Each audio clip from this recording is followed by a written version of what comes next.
welcome to your Wednesday night in the middle of summer. I'm glad some people are here because, a lot of people are away. You don't get a hold of people. People are like, and if they are doing something, they're slacking off and doing, anyway, yeah, Dimension Zero, guys, welcome. And the difference between Dimension Zero and Popper Ages, Dimension Zero really has that sci-fi fantasy. I do a lot of. I'm a science nerd. Always been a science nerd, and I think I'll probably do a little bit more, like fantasy superhero stuff on Dimension Zero. So like the videos that I do, except that the algorithm, because of what I'm doing on Dimension Zero, the algorithm likes the sci-fi. I like doing science. I know a lot of people don't like this. They don't. But I'm a science guy, so I like applying real science to science fiction. What's workable? What can be done here? How much BS is going on? Like, I just did a little video on the new Star Trek. Have you guys watched the new Star Trek? I don't think anyone has. No one's talking about Strange New Worlds, and I get it. I totally get. Well, we're gonna go through Star Trek: Strange New Worlds, and it's a sad state of affairs. Kurtzman Trek. I want to do a quick rundown of Kurtzman Trek, all of the projects he's done to drive this franchise into the dirt, into the ground, you've got a Star Trek brand new season, and the ratings last week for the season opener. Oh my God.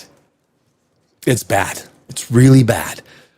So we're going to talk. I got one scene in particular I have to show you guys. Even if they copyright hit me, who cares? I don't care.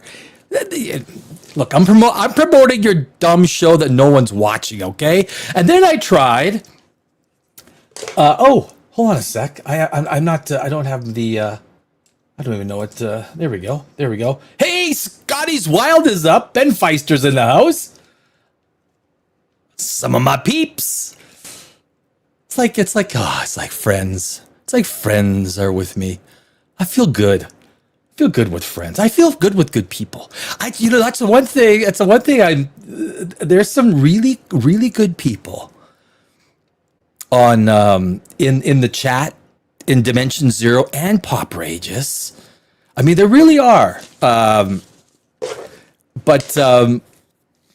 And I love that. So it's like so fun going live.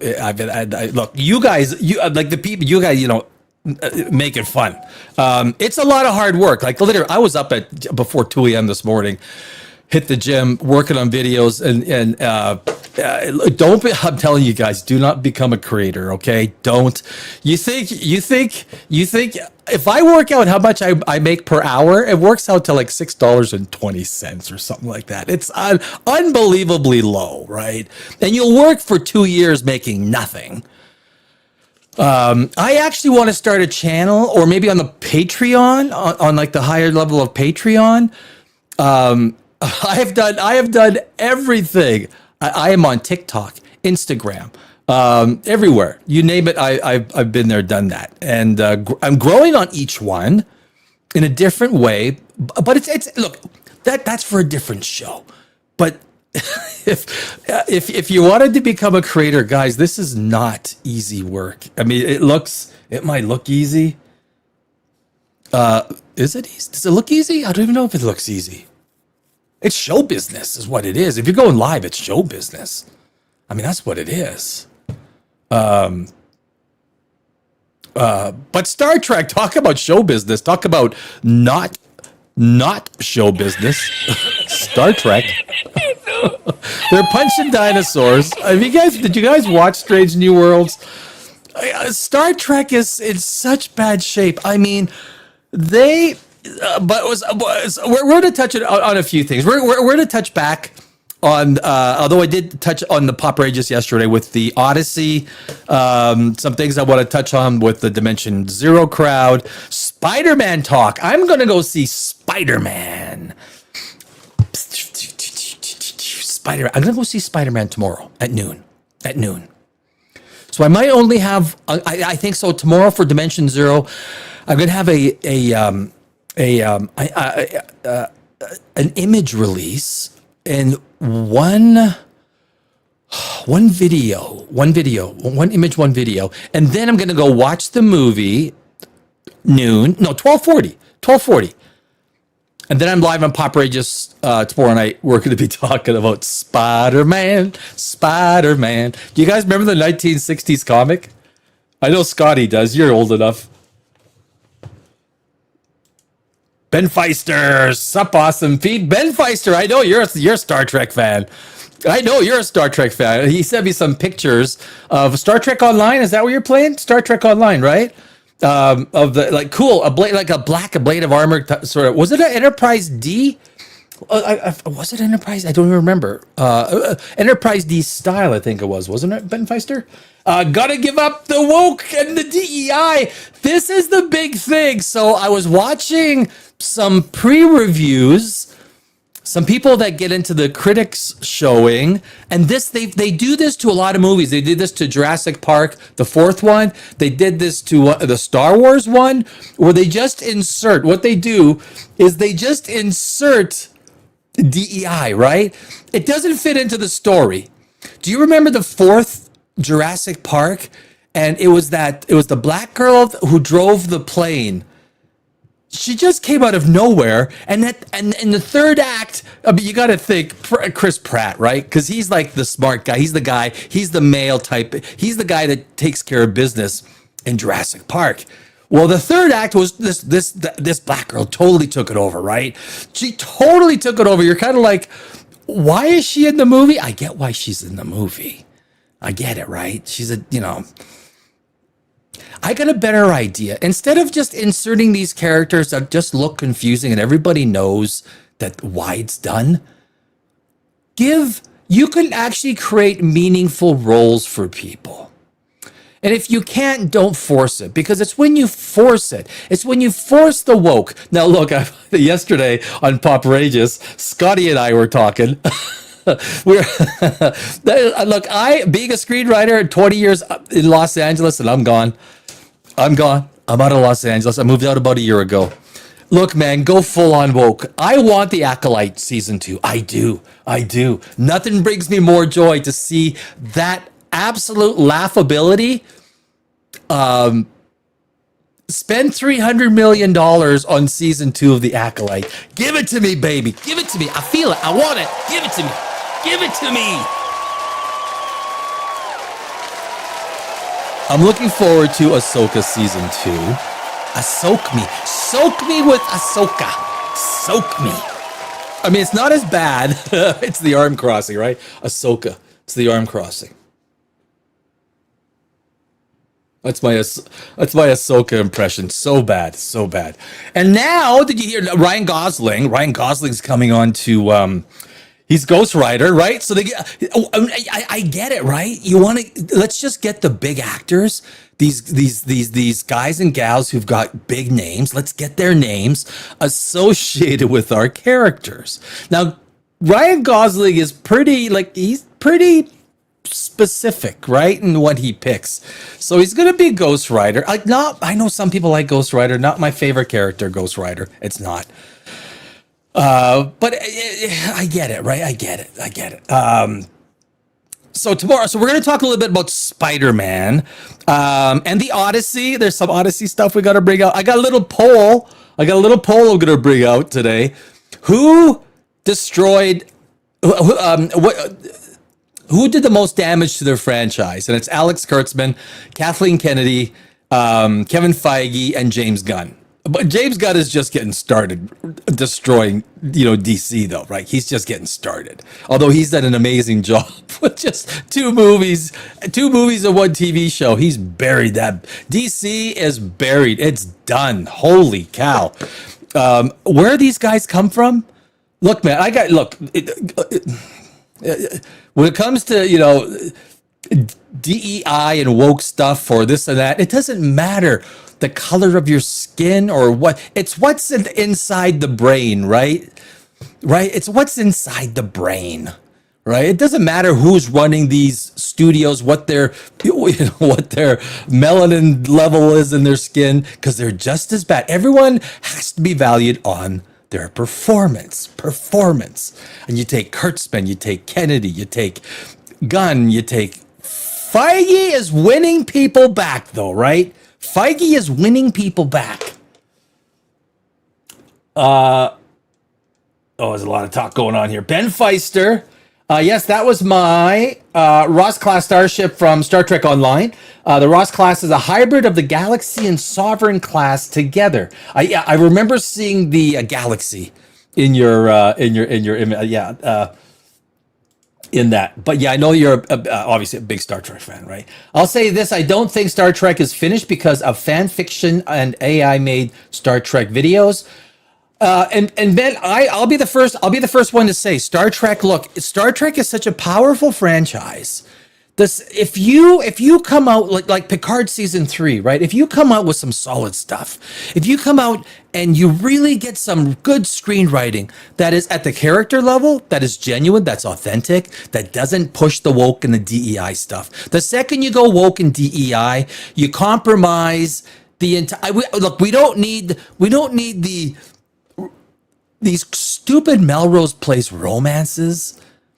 It's okay to have like a little bit of a, like Captain Kirk had. I don't think there's very little romances in, TNG. Very little. We need science fiction. We need them to explore these concepts of infinity. Go explore, when the Romulan Homestar goes supernova, you do realize it takes millions of years to go supernova, right? It's not like one afternoon. Oh, boom. Oh my God, the star went supernova. We're still waiting for Betelgeuse. I don't know. Everyone's got a different pronunciation of Betelgeuse. It might have gone supernova, right? Because it's 680 light years away. So as far as we know, it might have went like in the Galileo time. It could have went supernova, and we're just waiting for the light to hit us, right? That's what we're waiting for. We don't know. But the burn. You guys remember the burn? Remember the burn? Oh no, I don't want the burn. The burn. The burn. I gotta. I'm sorry, man. The burn. Real talent helps, Scotty, my friend. Yes, real talent helps muchos, my friend. I'm a huge. I knew you were gonna be a huge Ghost Rider fan. I knew you were. You son of a gun. I'm a huge Ghost Rider fan. I'm baffled why they didn't go with Keanu Reeves as Johnny Blaze Ghost Rider. Oh, Keanu's getting old, right? He's in his early 60s. I think that might have had something to do with it. I mean, Spawn. I like Spawn. Spectre, Trigon, and John Constantine. You're a Keanu Reeves fan. Sounds like, man, like Keanu. You know what I got to do? I realize I even have, because I got to take my pop. I don't think, can I change brands? I can change brands. There we go. Okay. Whew. Jesus. I'm learning. Liam. Hey, Liam. How you doing, my friend? You like the old show Brimstone? I know Brimstone. Let me check Brimstone. Why? Yeah.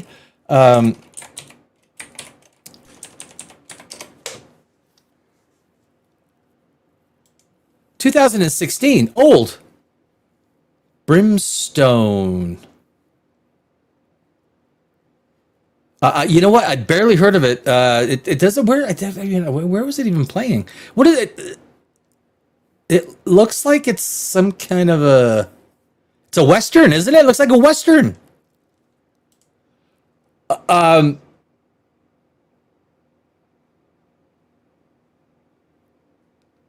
It looks like a Western. I love Western. I watched the what's the Western? The one with the I freaking loved it with Oliphant and Deadwood. I watched Deadwood. Deadwood is awesome, guys. If you want a good Western, like Deadwood was freaking awesome. I was sad when I finished it. It's like, dang, and they didn't finish it, right? Because it was canceled.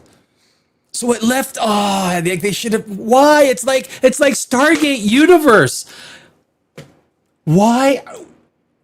Don't frack with my Stargate Universe. Do not frack. I was not happy. I thought conceptually, I think Stargate Universe conceptually is one of the best sci-fi, because it's real science, it's real sci-fi, it's real conceptualized. The concept of Stargate Universe, the fact that there is this, a greater message that's sort of within the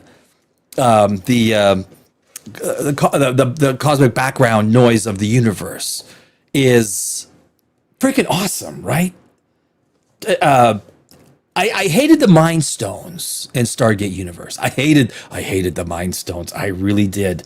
I really did. Yeah, baby. Yeah, yeah, baby. Liam, okay, you know what came up on IMDb? It's the okay. Oh, there we go. Brimstone TV series. Oh, a Dead Cop. Is that Dead Cop? Hell, stars Peter Horton, John Glover, and Laurie Petty. That's the one you're talking about. 1998, 1999. Well, it's only got 2.2 thousand reviews. A dead cop sentenced to hell is returned to Earth by the devil to recover 113 escaped evil spirits. Conceptually, I like that.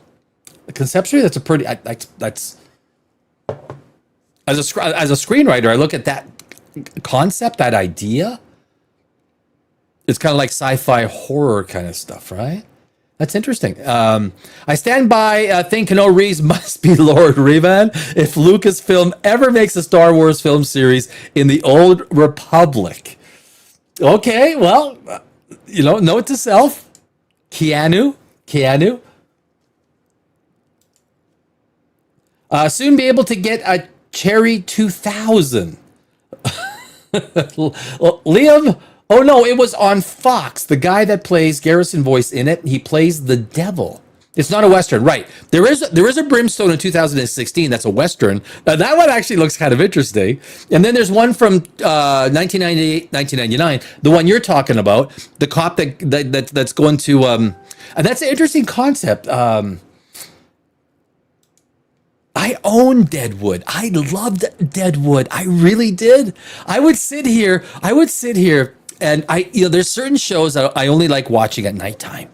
And it goes into the nighttime because I wake up so early. My nighttime is like 6, 7, 8 o'clock, right? That's like, sleep time, bedtime at the very latest, right? So, but I remember watching Deadwood. I was like, holy Chucky, I got to go to sleep, man. This is like getting too much. This is getting too much.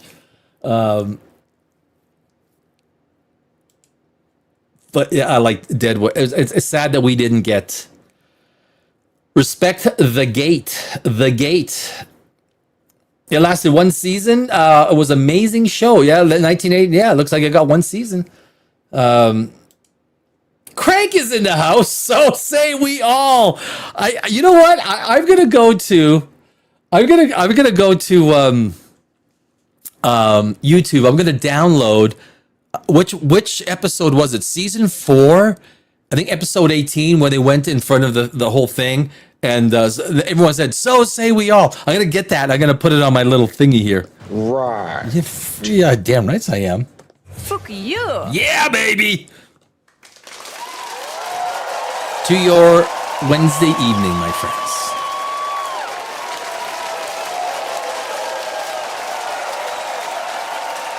Stargate. Yes. Respect the gate. Always respect the gate. Now, I'll admit, I have not finished Atlantis. I have not finished Atlantis. I know I should. SG1, the first few episodes I find kind of boring. Everyone tells me it gets better. I don't know if any of you guys watched SG1.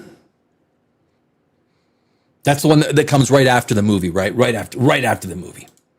Yeah.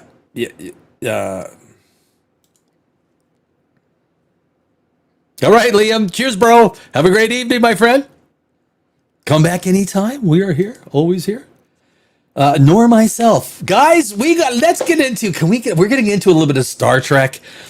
Star Trek: Strange New Worlds. Now, the episode 2. It's because Dimension Zero. Because we're on Wednesday nights. They like literally in 5 hours. Episode 2 comes out. So it's like literally 6.5 days later, we're reviewing it on Dimension Zero. That's their fault. They should have known our schedule. But here's the thing. I scoured the internet for some sort of article of someone talking about something that we can kind of get into and hash up through like an article. Oh, here's what some of the media is saying about Star Trek. There's nothing. Guys, there's nothing. There's nothing. Nobody's talking about it. Nobody has an opinion. No one. And when no one's talking about something, you know what the problem is? Nobody cares. That's where it's come with Star Trek. Nobody cares. This is the season 4 opener. Now, if they open the season with the puppet show, they probably would have got some eyeballs. At least people laughing at them. In this case, now the stupidity of this episode, guys, Star Trek is toast. Like this is, they go back. I don't know if you guys watch it. They go back in time. So they hit this space, what's called a squall, SQUALL, a squall, right? It's a space storm. Of course, there's no such thing. That doesn't exist. So what is a space storm? What's a space squall? What does it consist of? Like, what is the energy? How is it created? Like, what happens? So anyway, they go into the space squall. They go back 65 million years. Full of spoilers, guys. Heads up, full of spoilers. They go back 65 million years. Right before you guessed it, right before the Chicxulub asteroid. The last show, I was saying crater. For half the time, I was supposed to say,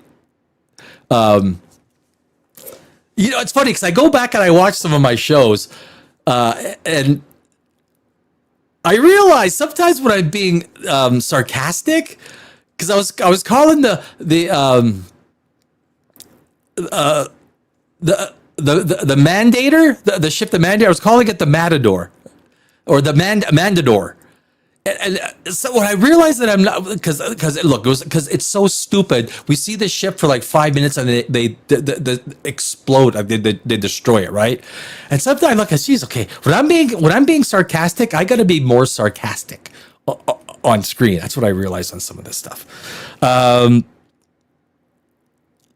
What's that? When was that? Where was I? What was I talking about?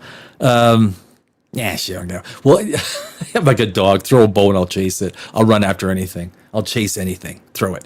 And so anyway, they go back in time.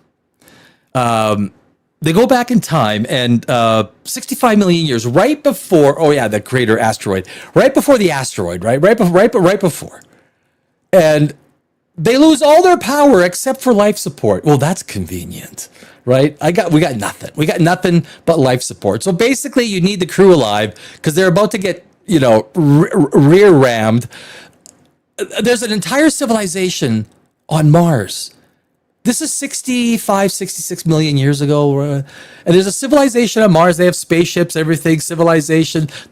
Now, Mars didn't turn into a red planet because it went farther from the sun. It's not big enough, so it doesn't have a magnetic like Earth has a magnet, a molten core, which creates a magnetic field, which protects from solar radiation. But they said it's all because of how far Mars is from the sun. It's like, oh my God. Okay, whatever. There's a fifth planet where the asteroid belt is. So anyway, everybody, I'm telling you guys, you want to talk DEI, everybody on this show, every new character is a female. Like, this is a female-only TV show. It's like, so the captain of the alien race is female. They're very human, except they have this blue thing going. They have pointy ears, right? Pointy ears, this blue thing. Okay, well, that's really alien to me, yeah. And then who else? Oh, there was a cadet. There's a Vulcan cadet. Oh, she was female. And then there's this Tyrannosaurus Rex, and there were these. So the three females beam down. That's right. It's all female landing party, because the females do all the important lifting in this show, right? It really is to a fault. That's the problem. It's to a fault. I mean, if there's any feminists out there, they're gonna, well, look, I'm a punching bag. If you're a feminist, start swinging. Femininist. I don't like femininists because you guys are bullies. You're like little bullies. Just be yourself, right? But there's this Tyrannosaurus Rex.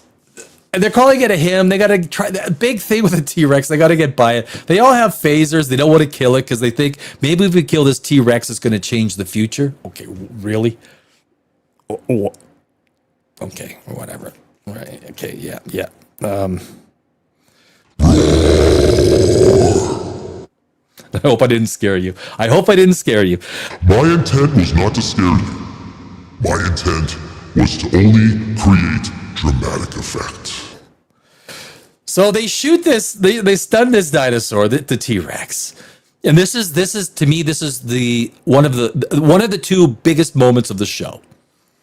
They're talking about him. It falls down. They think that maybe she was eaten up. Well, she's not. She stands up and she goes, "Whoa! Thank God it worked on him." And he goes, well, you know what, guys? It did, and it's a she. It's the T-Rex was a she, and they needed to mention it. They needed to mention that the T-Rex had female genitalia. I don't know. What does T-Rex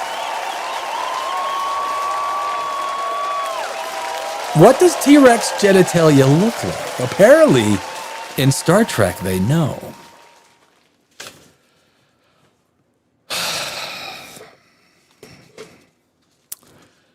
So they take the warp core. Now, if you're going to, they take they actually steal, because no one can stop them from, these three aliens. They take the warp. Now, antimatter. Sorry, antimatter. If you're going to blow up a planet with antimatter, you would need some ungodly amount, like something like 900 billion kilograms. 900 billion kilograms. You know what? Let me punch it up. I don't want to, how many kilograms of because basically you're breaking the bonds of gravity, right? So you can actually work out that number. Whoops, PG. We don't want PGs. We want KGs. KGs of antimatter does it take to blow up a planet the size? Now, it's slightly bigger than the size of Mars, I believe. It was an ungodly amount of antimatter. But Star Trek figures that, to completely blow up a planet, can I share this? I want to share this with you guys. Look, antimatter, does it derive a lot of energy? Yeah. But there's a lot of problems with antimatter. It's not like you find it like oil, right? We find oil, we just drill it, and it's ready to use. You need to create antimatter. So the amount of energy that you put into antimatter is going to be a lot less than you get back, right? It's always X minus Y.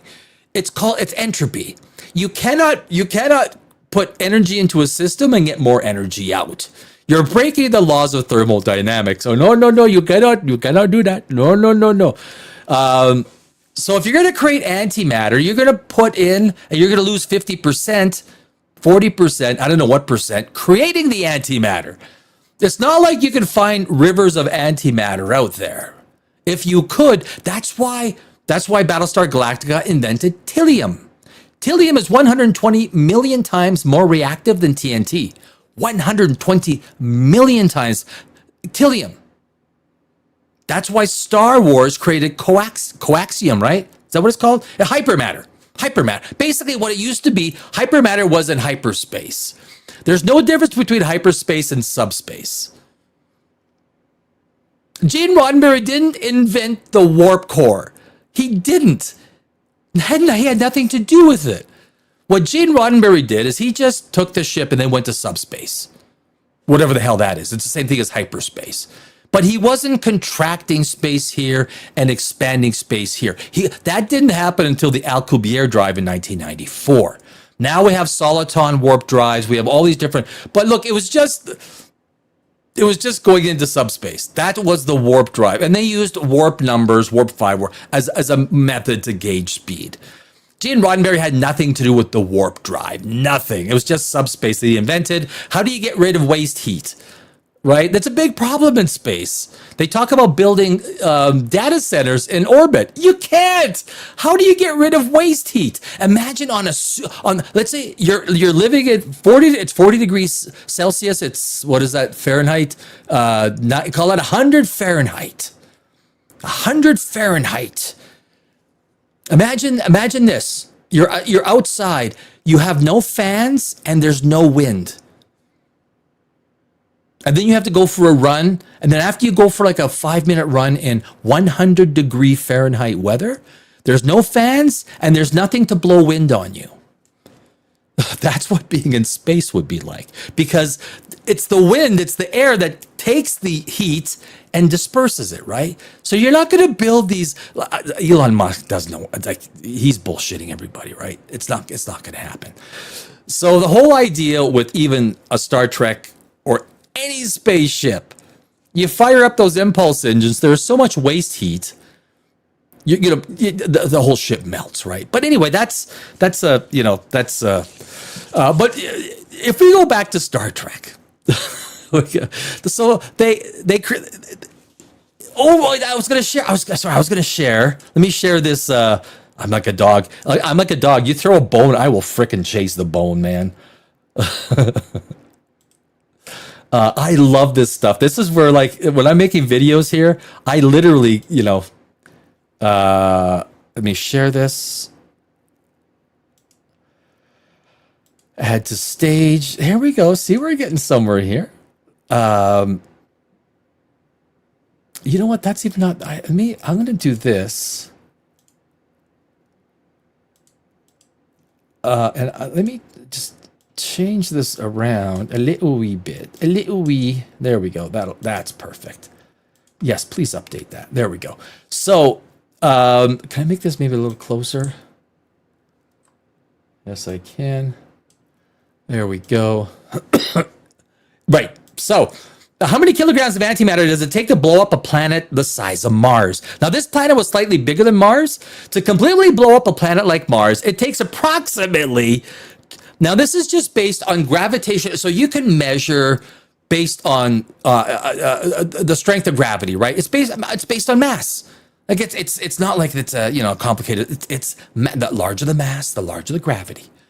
Approximately 2.71 times 10 to the 13 kilograms, or 27 to blow up a planet the size of Mars, to destroy the strength of those gravity-laden bonds. 27.1 billion metric tons. 27.1 billion metric tons. This calculation of antimatter. This calculation assumes blowing up means overcoming the planet's gravitational binding energy so that its fragments fly apart into space and never pull themselves back together. That is exactly what we mean. Now, my friends, in Strange New Worlds, they use their own, it's not even close. It's not even close to being anywhere near to regular old standard physics. Like it's not even science fiction implies you're using science, then you multiply by, we go crazy with it. And it's like this is like science. What the frick? What the frack? We use Battlestar Galactica language, right? This is like, if I could, I wonder if I could, if I can pull it up. I got the show because I am going to show some scenes of the show. We're going to jump into a couple of quick scenes before we get into the Odyssey and Spider-Man. Where is Paramount? It's Paramount. Do you guys, you know what? Was it yesterday or Saturday? I went through the Warner Brothers acquisition. I think I need to do a video on the entire Warner Brothers acquisition. You do know Warner Brothers, their market cap is $9.4 billion. The market cap of Warner Brothers is $64 billion. Now, I worked on Wall Street for a number of years, right? A market maker and economic analyst. How is a $9.4 billion company purchasing a $64 billion company? Well, about 30 to 35 billion is coming from Saudi money. The only one, so they're gonna debt finance. So you're gonna have a Paramount company. Larry Ellison is not gonna pay for it. He's not gonna sell his Oracle stock or take out loans against his Oracle to pay for this crap. You're gonna have a foreign-owned Paramount Warner company, 30% owned by Saudi Arabia. I don't even know where the rest of the money is, but it's gonna have $100 billion in debt. It's going to be Paramount Warner with 100. I should do a video on this. It's more of a poprageous deal, but but it's still because it's Paramount, Star Trek, Warner Brothers, yada yada yada. Where is the? Oh, okay, so that's at 39.30. If I could find where they taken the fuel pod, is that? I'll find it. You will laugh your head. You will laugh if I can nail this. It is.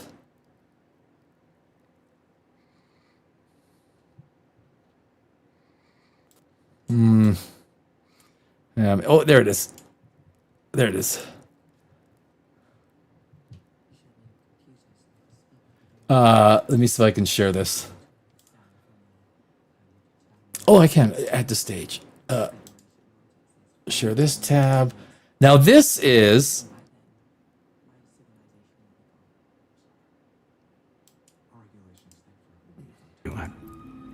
But that doesn't.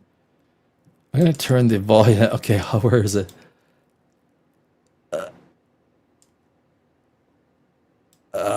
Shite. But this is the female. This is the female alien. She's from Mars. This is a Martian. So they go back in time. Look at I gotta tell. Look on the next shot of Anson Mount. Look at the blue thing. How do we create aliens in Star Trek nowadays? Well, what we do, we draw some blue funny things, and then we give them Vulcan ears. That's how we create. That's how we create aliens on Star Trek, right? That's.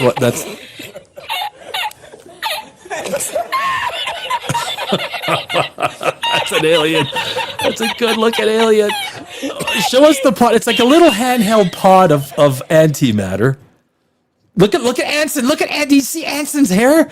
I mean, they must take an hour fixing his hair perfectly. That was one thing I noticed about this. Like, are you serious with this guy's freaking hair? It's not even. Look at his freaking hair.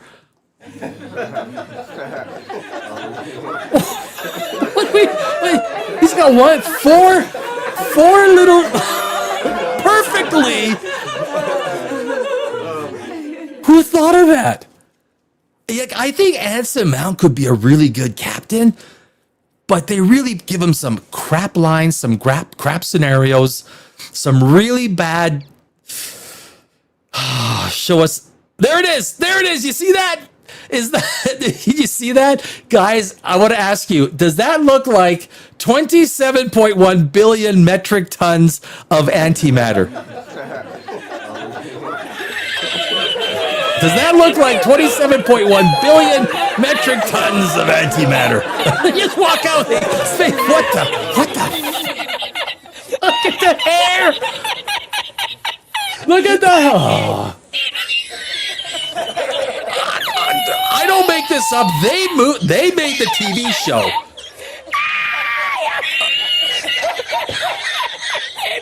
He's thinking, yeah, you know what he's thinking right there? He goes, holy jeez, honey, you know that wasn't 27.1 billion tons of antimatter. You do know that, right? That wasn't 27.1 billion tons of antimatter. That was literally like, they were like carrying this little, that wouldn't even be enough for like 1% of 1% of one warp bubble. Because based on TNG manuals, now, of course, it's science fiction. I know people are saying it's science fiction, Daddy. Yeah. Look,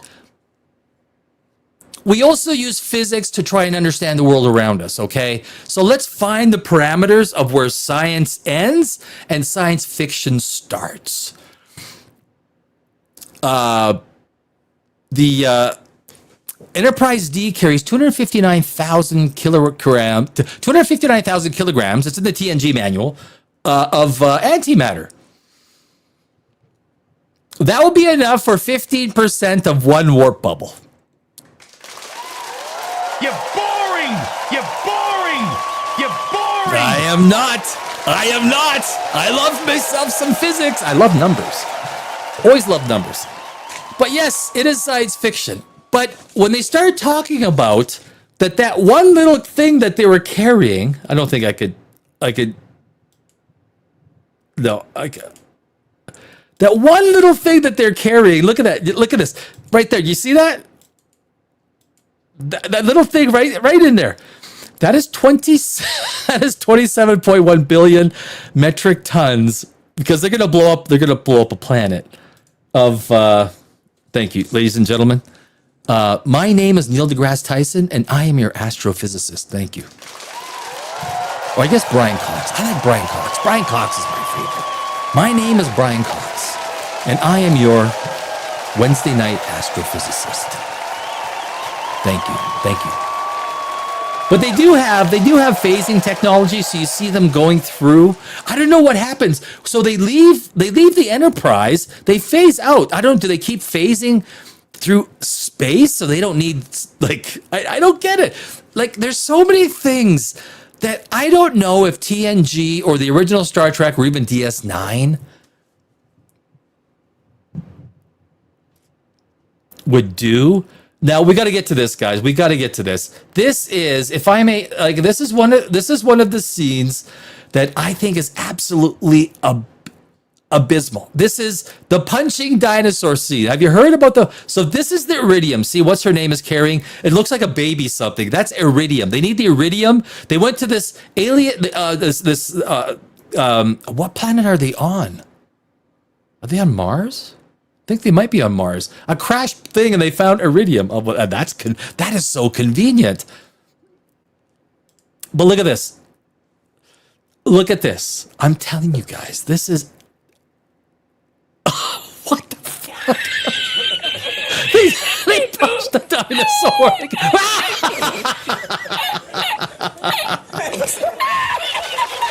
Ladies and gentlemen, I rest my case. Star Trek is not science fiction. Star Trek is no longer science fantasy. Star Trek is science bullshit. Thank you very much. Thank you.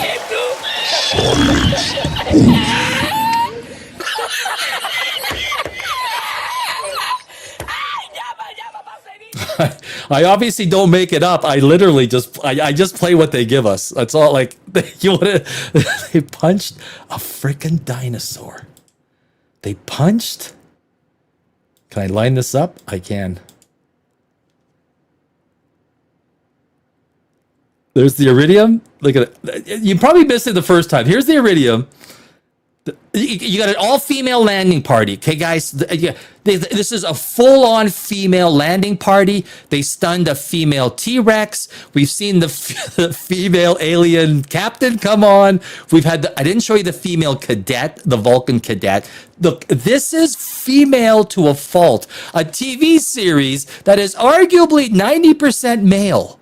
right? This show is so feminized, and whatever, if you want to feminize it, go ahead. If you want to drive the show into the tank, I'm sure there's people that like it, and that's fine if you like it. I'm not going to berate you if you like the show. That's not what the argument is about.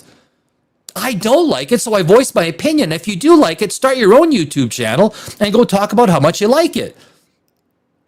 As a screenwriter, as someone who actually writes stuff, this is ridiculous. I wouldn't even dream of doing something like this. I mean, here we go. Watch it. Wait for it. Wait for it.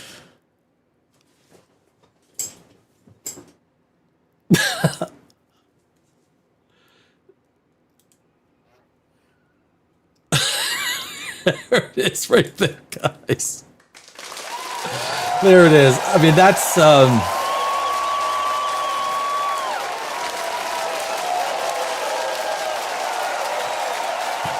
I'm sorry I had to do that. I apologize. I had to... I mean, that is... Oh, I need a drink. Holy jeez. We are talking Martians, Craig. That gal with they were taking, so they take that thing and literally, so they think they're not as advanced as the Federation because I don't think they have warp drives, but they take the antimatter and within like 20 minutes they weaponize it and then they shoot this. Now to get back into real time, they need what Spock says is the power of a supernova. A supernova. Do you know how much power is in a supernova? How many watts of power is in a supernova explosion? How many watts of power? Oh God. My God. The output, a typical core collapse of a supernova explosion reaches a peak total power output. Guys, of 10 to the power of 46 during its initial seconds. Seconds? Did I say seconds? I didn't mean it. It's a family show. Actually, no, it's not. It's not a family show. I said sexkins.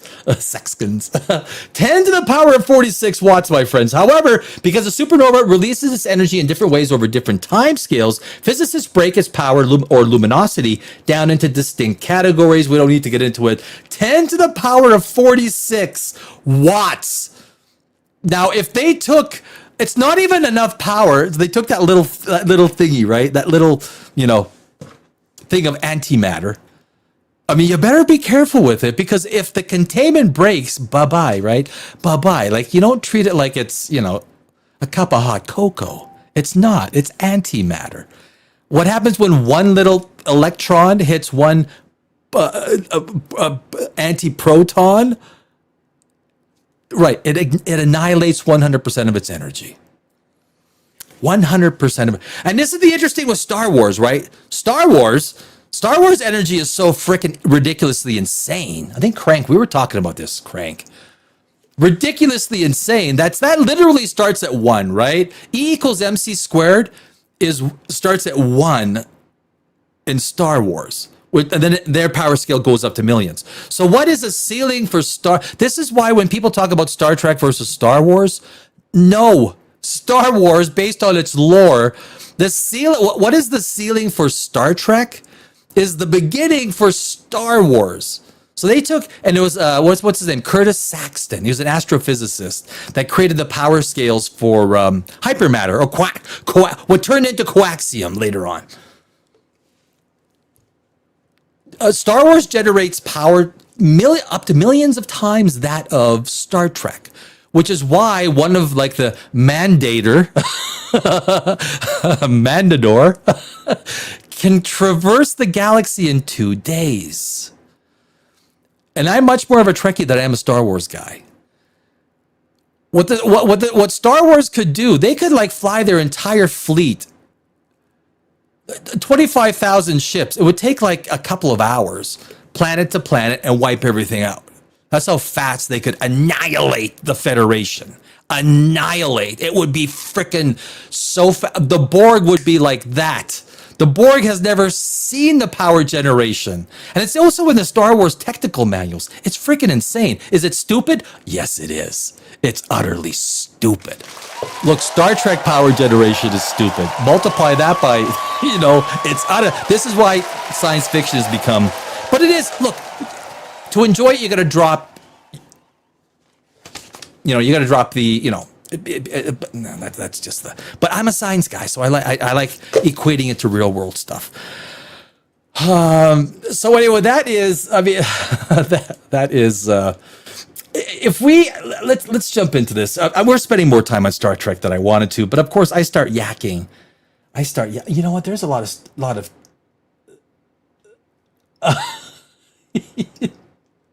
I gotta go to some of the, Ben Browder, when he was fit, would have played a good young Captain Kirk. Better than SNW. SNW's Kirk. I don't mind Anson Mount. I think Anson Mount's got some really good. As a matter of fact, when he showed up in Discovery, he wasn't supposed to. They actually created it because he came. Fans loved him so much. I mean, Discovery season 2, episode 1. If you want to see Uber, Mary Sue, like you want to see peak Mary Sue, season 2, episode 1 of Discovery. That's peak Mary Sue right there, my friends. At this point, hardcore Trekkies can make better Trek than Paramount. Of course they can. I totally agree, Ben Feister. Because true Trekkies I'm a Trekkie long before I'm a Star Wars guy, but I am not the modern day Trekkie. I love what TNG did. I loved what the original series did. I don't mind DS9. But Voyager started to tread some ground that was like, oh, geez, holy fuck me. Beaming torpedoes? If you're going to, okay. Can I have a happy Wednesday. I'm going to have some beverage here. Let me have some wine.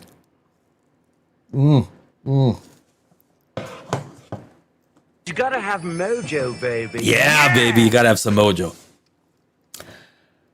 Beaming a photon torpedo. So everyone just talks about it's really not fair to match sci-fi civilizations, right?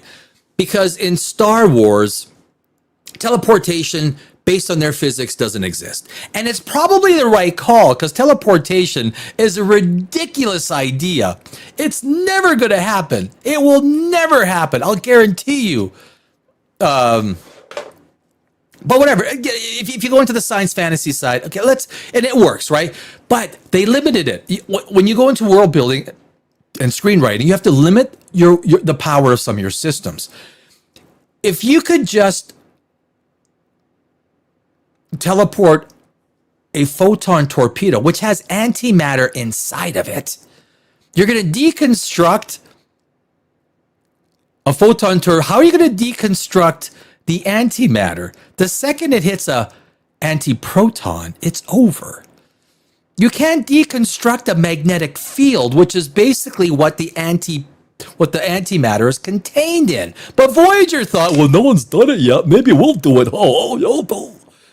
Stupid. Now it's like the Holdo maneuver, right? So now you have people, when you start talking about sci-fi, let's say Star Wars or the Star Trek. Oh, the Enterprise just comes up and starts beaming photon torpedoes everywhere. What the? Well, have you ever seen an episode of TNG where Jean-Luc Picard, the Romulans pull up and the first thing he says is, "Transporter room, get the transporter ready with photon torpedoes." The Borg had the best transporters around, right? We know that, right? Borg transporters were the pinnacle of transporters. All they had to do was go into their junk metal department and send out drones with transporters. And these drones just fly into Starfleet,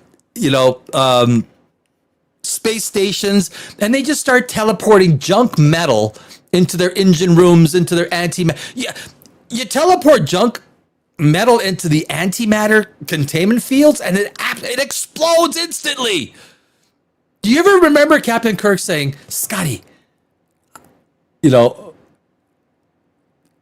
should we get the phasers ready, sir?" "No, Scotty, get the teleporters ready. We're going to start beaming some photon torpedoes, motherfucker. Hey, baby.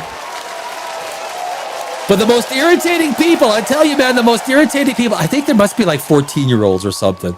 These 14-year-olds, and I get it all over. Because I got big views on, thousands of views on TikTok on, per, and then I got Instagram, I got Facebook, and then YouTube, and then they come on and they start talking,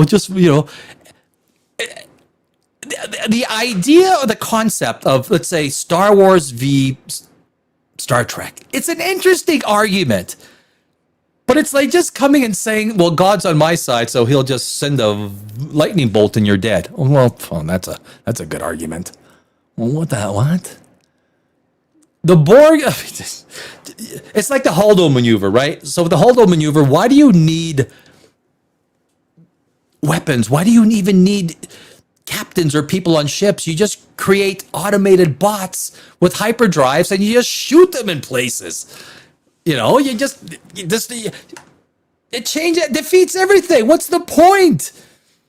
How do you, in our world, teleport a freaking photon torpedo with antimatter? So you're telling me the teleporter just breaks down a magnetic force field, and then it breaks down the and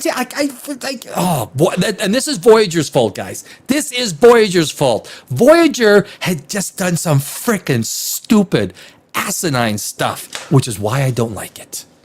There's some good episodes.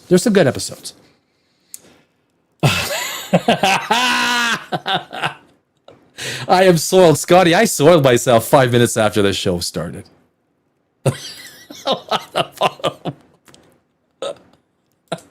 Oh, Ben. Yeah, hell no. Funny enough, the UK doesn't believe in AC either. Yeah, the UK. Look, I love my Brit friends. I do. Yeah. Scotty's laughing away. Crank! In the beginning of the universe, there was matter and antimatter, but not in equal amounts. Hence, matter won, so here we are. Exactly. And of course, it is a mystery that CERN is trying to figure out, right? Brian Cox over there at CERN, they're trying to figure out why is it? Now, it was a very tiny, right? Crank, it was just a very tiny, the amount of matter and antimatter that was basically annihilated at the formation of at least our part of the universe. I strongly believe, I from a theoretical perspective, I like the black hole, white hole perspective, that every Big Bang is a white hole, right? These like Ton 618, Phoenix A, UHZ1, these massive black holes. Look, they're going to be around for trillions upon trillions of years, long past the age of stars. These things are going to get so big. Do they get to the point where now a black hole, nothing gets out, a white hole, nothing gets in, everything is blasted out? Is that the Big Bang? Is the universe an infinite universe? And basically we are one Big Bang in an infinite universe of infinite Big Bangs. But you're right, Crank. Yeah, I mean, that's the interesting thing is it only took I forgot what the percentage was. What was the matter antimatter disparity at the Big Bang? It was very small. A tiny imbalance where roughly one extra matter particle survived for every 1 billion. So for every 1 billion antimatter, there's one extra. So 1 in a billion. 1 in a billion. And then this is, honestly, this is why I started, Dimension Zero. Now, I cannot just do science fiction without applying science, because this is the stuff we want to love our science, right? Our science fiction. Love the fantasy of, it's the only way, I honestly believe it's the only way we will ever explore this galaxy. The universe, Mother Nature, laws of physics have ensured, I honestly believe this, have ensured the sheer distances between stars. The fact that We have done nothing since we landed on the moon last time we landed on the moon was 1972, which was 54 years ago. What have we done? What have we done in space? We've had the space shuttle, which wasn't overly successful. We have a $150 billion space station, which is, well, you know, okay, it's good. It's cool. It's cool. The thing that we have done, and it's worked, is probes, guys. Probes. That's where the future is. And do you think an advanced alien civilization that even, let's say they've developed warp technology, do you think they're going to send a 3-mile space station? They will send millions of tiny nanoprobes. Have you guys heard of the gray goo? Gray goo. I did a video on that. There's a book. It's called The Gray Goo Syndrome.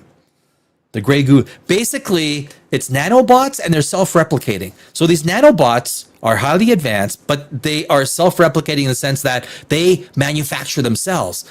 And it's an apocalyptic event where gray goo, because they're so small, it actually turns into this gray goo that eventually turns into the extinction of the human species. It's called the gray goo syndrome. Another interesting is called the Black Cloud. It's a 1954 science fiction horror. Not a horror, but it's a black cloud that lives in space. It's kind of like an Andy Weir novel. Someone's got to do a movie about this. If not, then frickin' I'm going to do it. You know what? Send in your donations. We're going to make a frickin' movie. Actually, I got so many scripts I want to do a movie. But the Black Cloud is also another very interesting thing. I need a new keyboard. Okay. Well, you want mine? I think I got an extra one. Anson Mount, right? I mean, I say maybe he's talking about mine. That's fair. People say I got the old '80s Chuck Norris hair, and that's a compliment, by the way. But I know, yeah, Anson Mount's hair. The way they do Anson Mount's hair is like just ridiculous. Please, she looks more like a Robbie. Yeah, she does. Yeah, we're going back in time. Yeah. Wouldn't a Martian look reptilian? Yeah, this is good Star Trek talk. All of this is good Star Trek talk. We are the Martians, so no. Well, yeah, I think we're the Martian. That's where we come from, right? Debacle either way. It is a bad. Punching a dinosaur is really stupid. Paul Cross. Welcome to chat, my friend. Oh, that was a while ago. It wasn't too long ago, 15 minutes ago. Punching a dinosaur is bad science fiction. Yes, it is. It's a raptor too. It makes you think. In Jurassic Park, why didn't they just?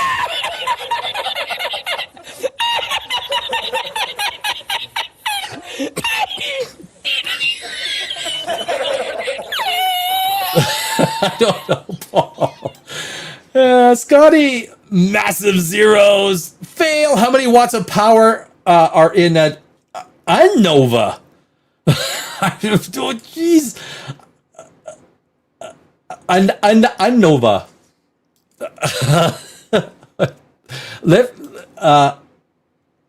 Or beaming tribbles. I mean, beaming. Like, look, the amount of energy it takes to beam something.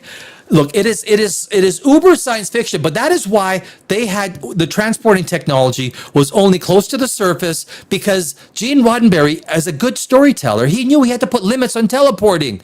He had to put limits on teleporting. There has to be limits to teleporting. Otherwise, you go into battle and say, Captain, do you want me to get the phases ready for firing? No, Scotty, I want you to get the teleporters ready.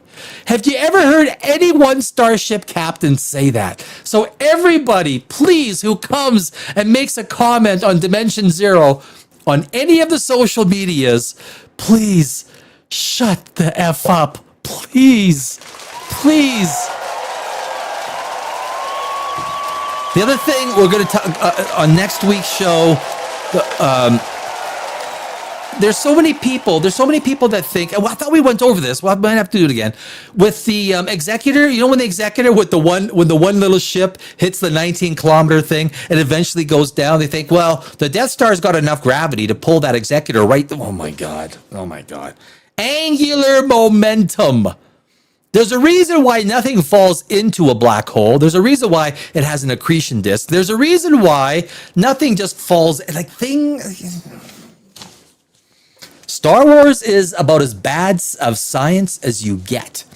It's about as science stupid as you get. I hate what they do with the Empire. I hate what they do with the First Order, because that show could be freaking rocking, right? They should make the First Order and the Empire kick ass. We'd have a real, But basically, this is all I'm going to show. This is going to officially. So this is TV shows on Paramount Plus on July 29th, 2026, guys. Do you see Star Trek Strange New Worlds? The day after the premiere of Strange New Worlds, it had an 80. It had a 80. As a matter of fact, Sabrina the Teenage Witch was one above it. And that's like an old series, right? Sabrina the Teenage Witch outranked the season premiere of Strange New Worlds.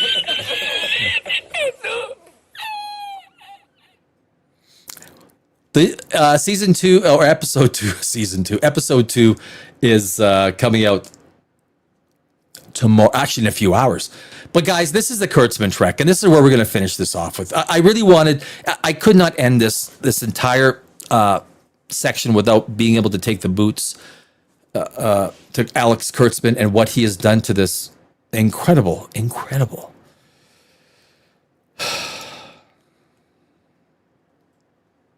franchise. Star Trek television series created by Alex.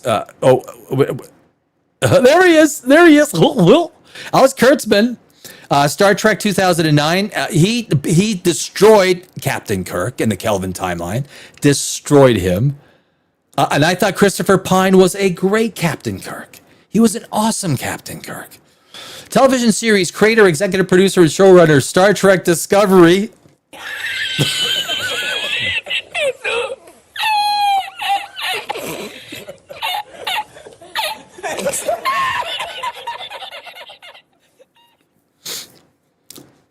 Got to be proud. You must be proud. Short treks. I had never watched them. Star Trek Picard. Season 1 and 2. Then there's season 3, which was, you could actually get a tier or two in season 3 of Picard. You could actually get a tier. Star Trek Lower Decks. Sorry, never watched it. I don't watch animated cartoon stuff. I don't. Star Trek Prodigy. Sorry. Star Trek Strange New Worlds. Star Trek Starfleet Academy. And the films. There's the baby right there, right? Right? Star Trek Section 31. That's the ones. But anyway, it is a very sad. If this is Starfleet Academy, totally forgot about. Do you really think? Do you really think season 2 is? Are they going to air season 2? I think it's suicide. But anyway, guys, this is what I'm going to end on, is the Alex Kurtzman legacy. This is sad. Discovery, Picard, Strange New Worlds it just gets worse by the season. And noticeably worse. It's like Rings of Power. It's not like Rings of Power was good in the first season. Season 3 is looking, oh my God. We'll talk about that. That's good. That's a Poprageous thing. We're going to talk about it tomorrow and Saturday. And the Starfleet Academy. I can't wait for season 2. Oh my God. The problem with Strange New Worlds is no one's watching it. Nobody is watching it. That's the problem. So it's bad. It's bad. That is unless beaming tribbles. Yeah. Maybe explore the concept of multidimensional. Yeah, multidimensional. Explore the concept of the universe. Explore magnetars and maybe the different things that could. All these things that are in space. discovering new planets, discovering new life, discovering anomalies. You could go right into like, you know, theoretical physics and start plucking your way. Like Q. Q is a fantastic character, right? Q was a fantastic character. We loved Q. Q was awesome.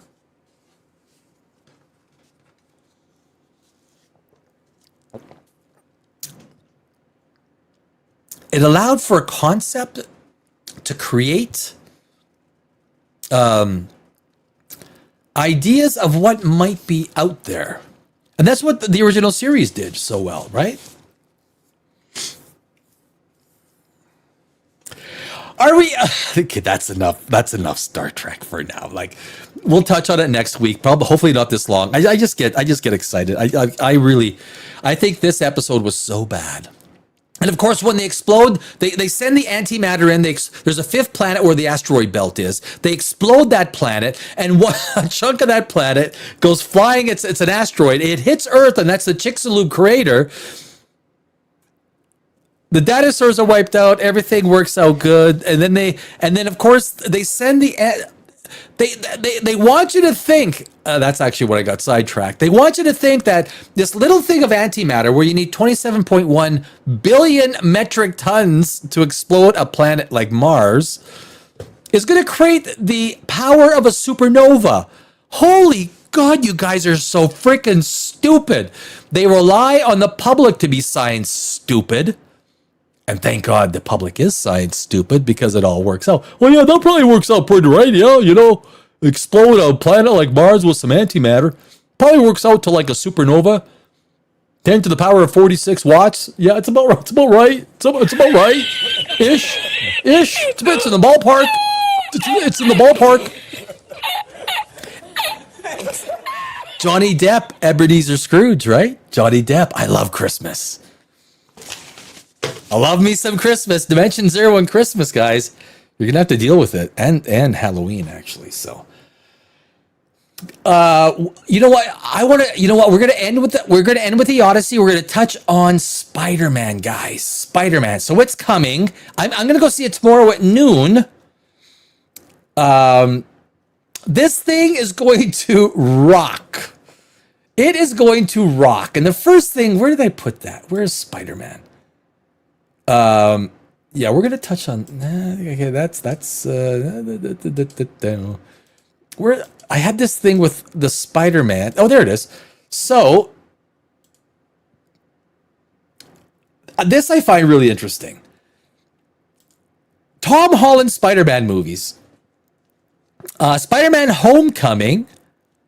Oh, wait a sec. Where's the Spider-Man Homecoming? 2017 was $880 million worldwide.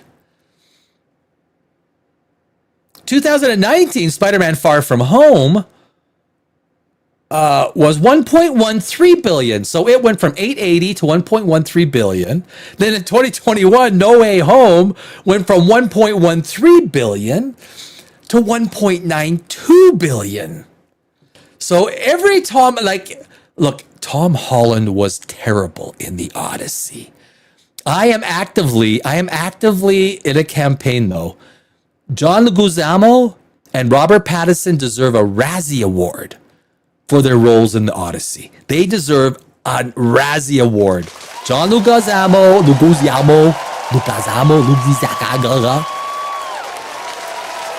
Latino roles should only go to Latino people, my friends. Latino roles should only go to Latino people. Like, does that also include Greek roles, my friend? Does that also include a Greek role? I'm Slavic. I'm more Greek than you are, my friend. I'm gonna be. So, but anyway, now Spider-Man Brand New Day 20 releasing on July 31st. Well, it was tomorrow actually, July 30th. It is currently tracking for an immense up to 300 million domestic. I think this is going to kill the Odyssey. And guys, I still maintain, yesterday on Pop Rages, I came out and I said it. I still believe there's a massive chance, because the Odyssey needs $1 billion to break even. We're going to go through the numbers quickly right after this. I think it's going to be hurt really bad. Spidey is coming, man. Spidey is coming. I think it's going to break $500 million globally because China is rocking the Casbah. This is Tom Holland. Every movie. So the sequels, we're talking sequels. This is what I find amazing. Every movie, every sequel, Tom Holland. Now, obviously, it's just not Tom Holland, but obviously he's a focal point. It's the writers' concepts, but I think it's also because Sony's involved and MCU doesn't have their full mitts on this thing. Because we probably would have had some transgender super Spider-Man by now, right? So Elliot Page, Elliot Page in Spider-Man 5.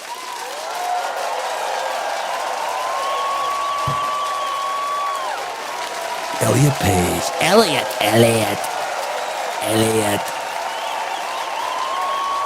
Elliot, the idiot. Elliot. Look, I got nothing against Elliot Page. If he can get the work, take the work if you can get it. Now, we have every right, right? We have every right as fans, we have every right as moviegoers to also state our opinion. But Elliot Page has every right to take that $1 million paycheck. If Christopher Nolan, look, Christopher Nolan is a terrible screenwriter. We'll touch on it. But Elliot Page has every right to take that paycheck. Every right. So for Tom Holland and company, Thomas Holland. I wanted to do quickly, just the headline. This is Spider-Man Brand New Day swings to China's biggest superhero opening in 7 years. The film is set to earn more than $35 million on its first day in China, with local analysts projecting a full run total of $250 million in China alone. Now, you only get 25%, right? The theaters keep the bulk. They keep the bulk. And I don't want to get into the, that's just the numbers. That's all we need from China. That's all we need. We don't need to litigate the $250 million from China. Superhero fatigue is real. Spider-Man fatigue is not. Tom Holland's Brand New Day could score one of the biggest opening weekends ever. We'll touch on this quickly. Sure, comic book movies have been on the fritz. Yeah. But everyone's friendly neighborhood web slinger is about to change the narrative with Sony and Marvel's Spider-Man Brand New Day. I'm looking forward to it. I am.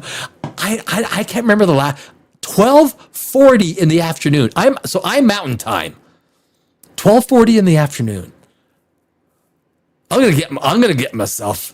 So I got to get to the gym around 4 a.m. because I'm gonna get myself a big ass bag of popcorn.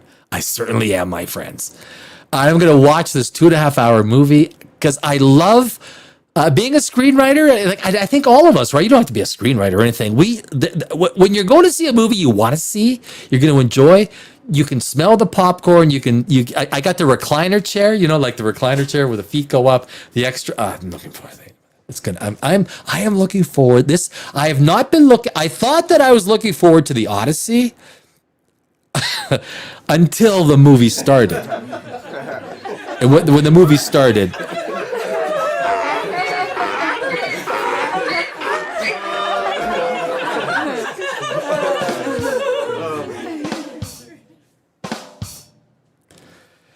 but I am looking forward to it. Estimates are ranging from 260 million to 280 up to 300 million. From that's just domestic. That's United States and Canada. From 4,300 North American theaters, which means it's tracking to land one of the biggest opening weekends in history. Projections have been climbing and climbing in the days leading up to the release. I don't know why I'm excited.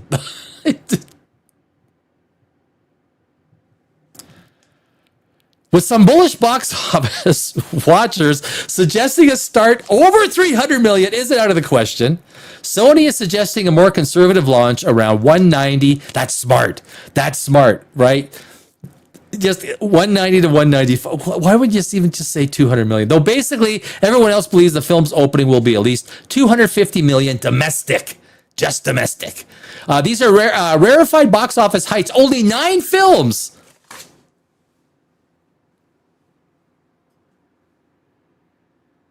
How many fingers do you count? 9. 9.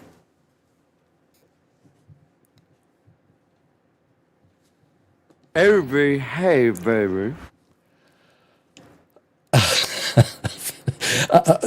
200 million in a single weekend, while just one Marvel's 2019 behemoth Avengers Endgame surpassed 300 million in its debut. Avengers Endgame holds the record for the biggest opening of all time, with 357 million domestically and a mind-blowing 1.2 billion globally on the opening weekend. The second largest domestic opening weekend belongs to 2021's Spider-Man No Way Home, with 260 million, followed by 2018's Avenger Infinity War with 257 million, and 2015 Star Wars The Force Awakens, unbelievable, right, with 247 million.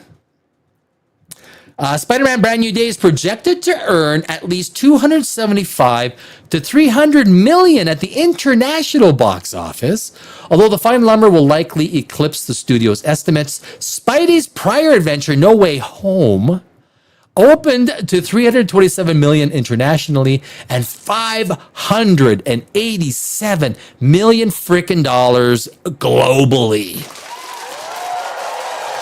Globally, No Way Home. No way. Yes way, motherfucker. Yes way. Registering as the third best worldwide start in history. Meanwhile, Infinity War ranks as the number 2 global debut with 640 million. Brand New Day, which cost a sizable 225, not compared to what it's going to get back. The Odyssey might lose money. We'll go through it before this show's over. Believe me, we will. Brand New Day is going to be a box office behemoth. Even call it 250 because they always undershoot it, right? 250, 150 million in marketing. That includes distribution. Like, it costs money to get this film around the world with promotional products and all this other stuff. All that is a significant amount of money. Like, it's got to be distributed, right? And that has costs. Distribution costs a lot of money, right? People always forget about a lot of the internal costs that kind of get bled away. 225 million to produce could crush those metrics. It will crush those metrics. That's because it's landing day and date in China, where No Way Home didn't play. But 2019 Spider-Man Far From Home launched to 95 million. I like Tom Holland. I really do like Tom Holland. I've always liked Tom Holland. He's a breath of fresh air. He is down to earth. He's just like a regular dude. And I think he brings Zendaya down to earth, or brought her down to earth. Not that she wasn't. But I think when you listen to Zendaya, you could hear Tom Holland in her. And I'm not anti Zendaya. I've never have been. I hear the people criticize. She makes one face. You don't think Brad Pitt makes one face in his movies? Everyone makes one face in their movies. Everyone plays themselves at the end of the day as an actor. It's very hard not to be, There's some actors that actually you could see different personalities come through. Daniel Day-Lewis, holy Schneiderfest. Right? Daniel Day-Lewis is the Gangs of New York. I tell you, man, I love Gangs of New York. I could watch Gangs of New York. Saturday afternoon viewing, making videos on a Saturday afternoon, it's Gangs of New York. It's frickin' Gangs of New York.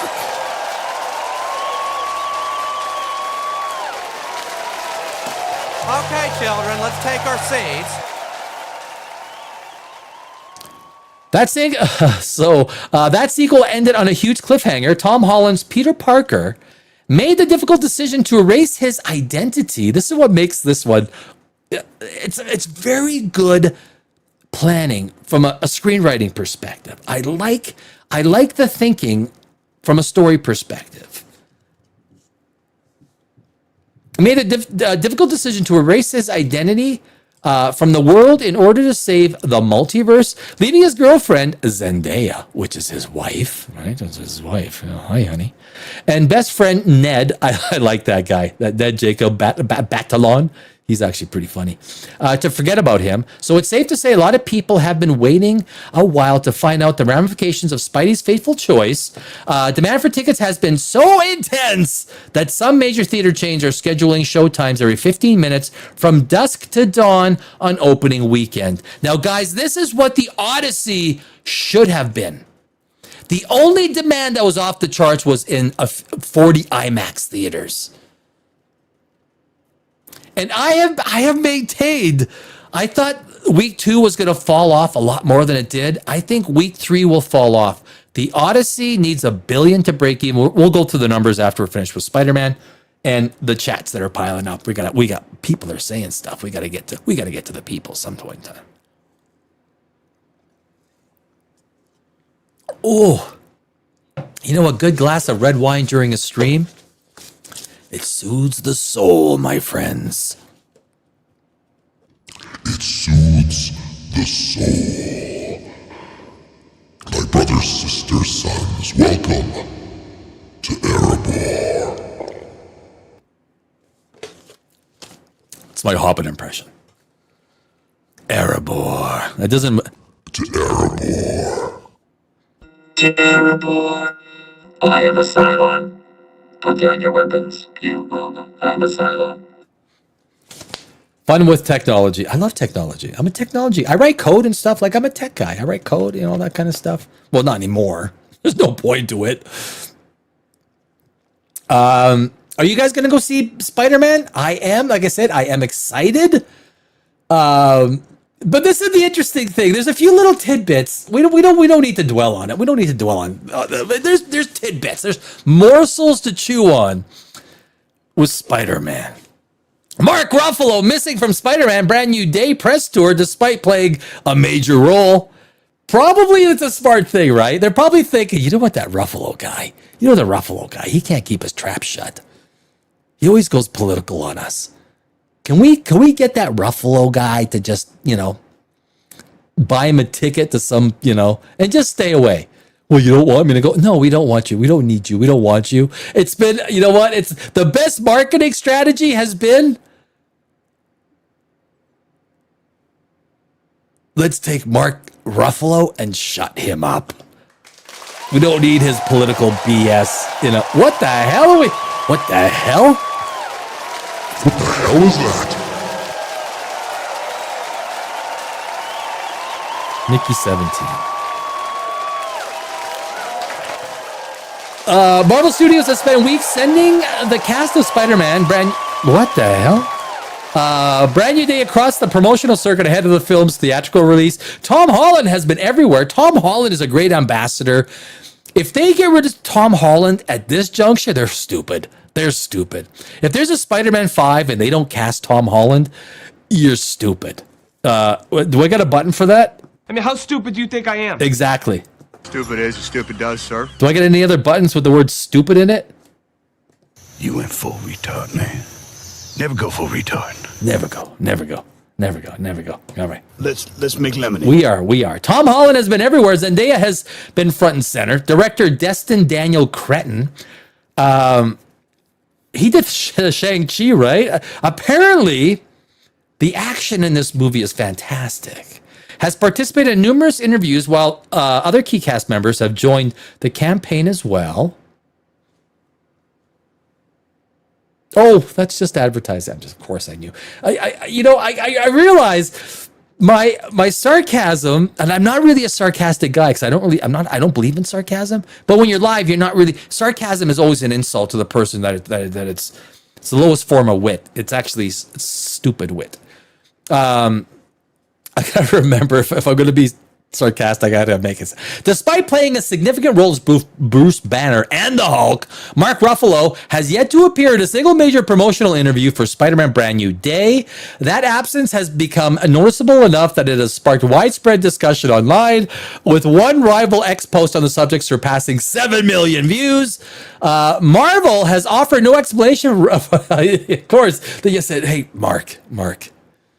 we're just going to ask you, like it's in the contract. You signed it.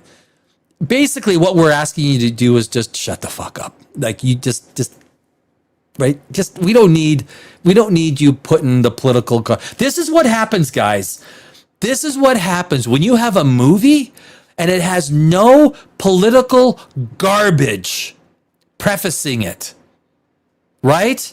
Am I right? This is what happens.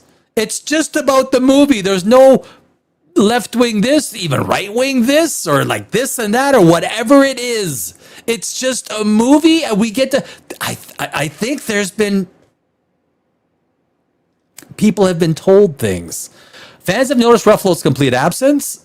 It's been good, and he's not a bad Hulk. He's not a bad Hulk at all. The conversation exploded after entertainment account Filmified. A guy pointed out that Ruffalo had not done even a single promotional interview, despite having a major role in the film. There he is. Mark Ruffalo has not done a single promotional interview for Spider-Man Brand New Day, despite having a big role in the movie. Right? It's kind of interesting.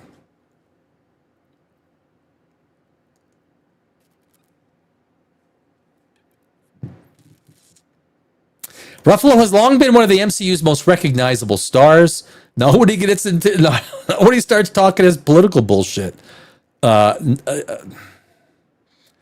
literally, it's like Millie Alcock, and I like Millie Alcock. I have nothing against her. I'm not in the game of if there are some actors that deserve to be like John Leguizamo. You talk all this BS about your Latino roles and your Latino thing, and then you just go, but you're okay taking a Greek role when not one freaking Greek has a place in it. Because you get the paycheck, right?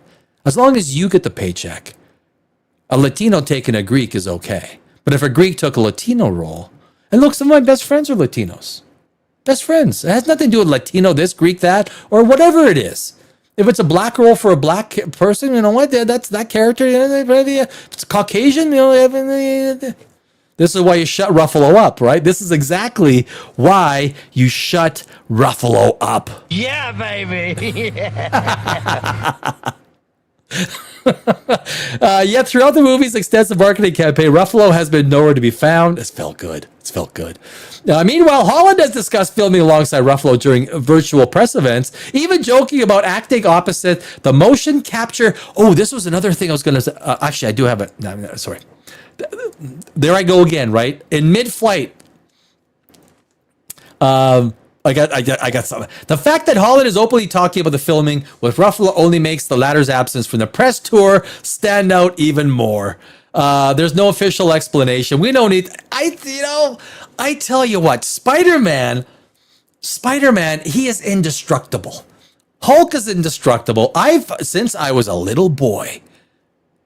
Crank and Scotty, you're my age. Back then, but now Spider-Man can, like, nobody. You cannot kill Spider-Man. I believe that in an arm wrestle, Spider-Man would just put the frickin' Hulk down. Just put him down. Just put him right down.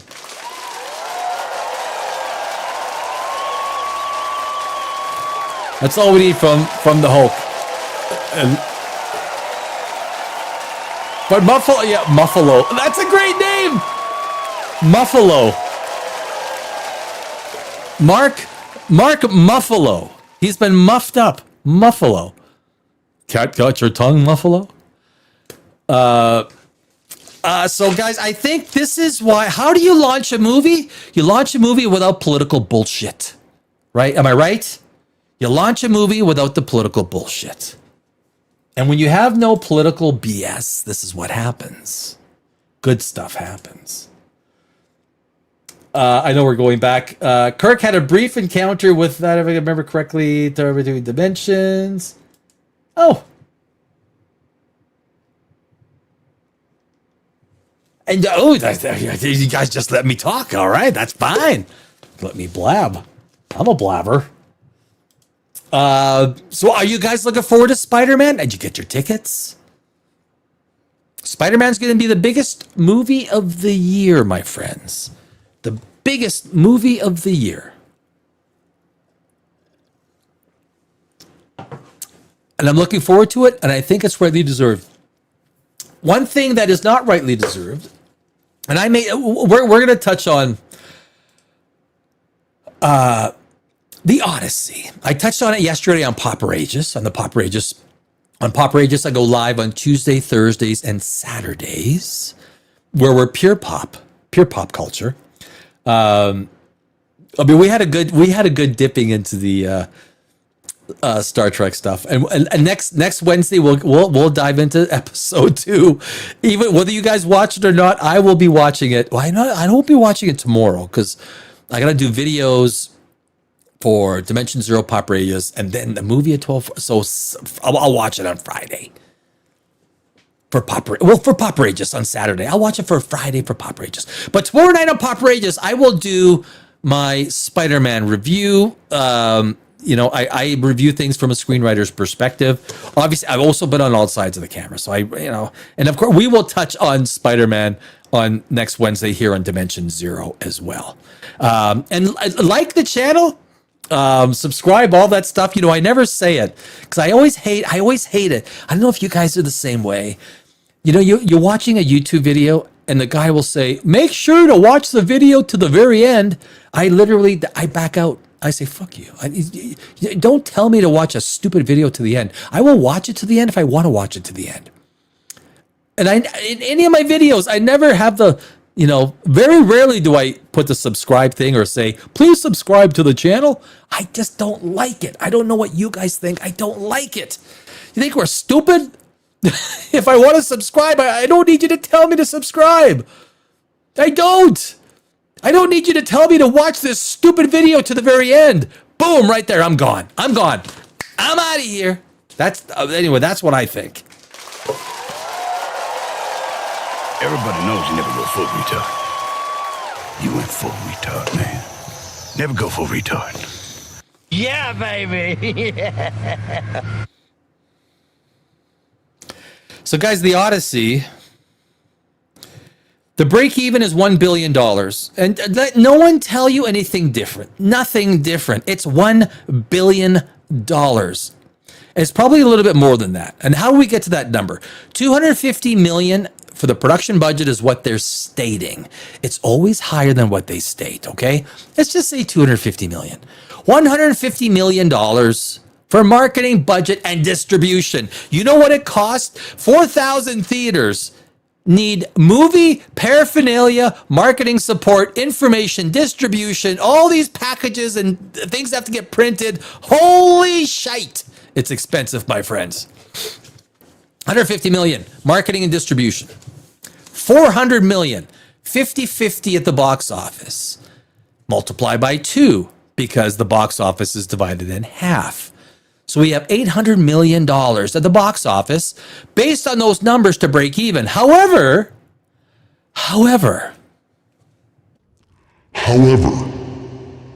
if me talking in this lower voice is a little bit more persuasive, then so be it, motherfucker. I've been talking for weeks like Christopher Nolan. You think he didn't step in there I thought he was going to get 10% of the gross. I thought 10 to 12.5% of the gross. But basically it's the same thing. He gets 20% of the studio take. 20% of the studio take. So if it's $1 billion, he gets 100 million. So at $1 billion, his 100 million is taken care of. The 150 million is taken care of for marketing and distribution, and the 250 million is taken care of in the production. We have a $1 billion movie. Now, if we go,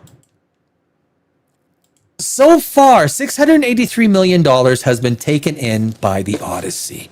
The first 2 weeks has been everything where people have been, for a full year, people have been buying tickets.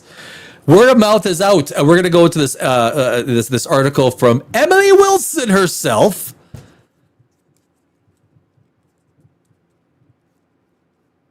Make it a Cylon voice. This is the Cylon voice, right?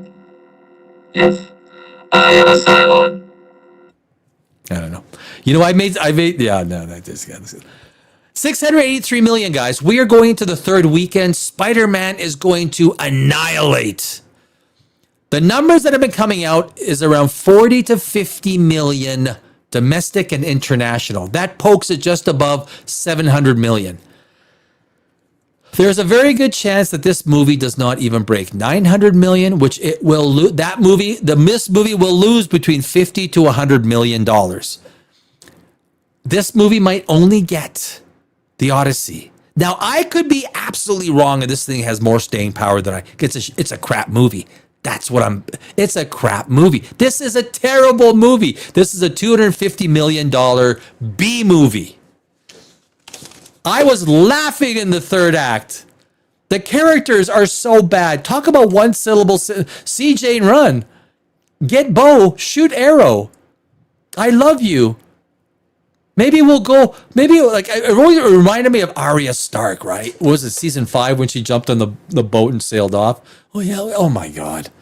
Oh my God. That entire third act. Robert Pattinson as the antagonist was the worst. Did you feel any sort of convincing antagonism from Robert Pattinson? I mean, Anne Hathaway could have kicked his ass. Seriously. Anne Hathaway. It felt like Anne Hathaway could have just did, like, boom. And Robert Pattinson would be down on his ass. Great antagonist.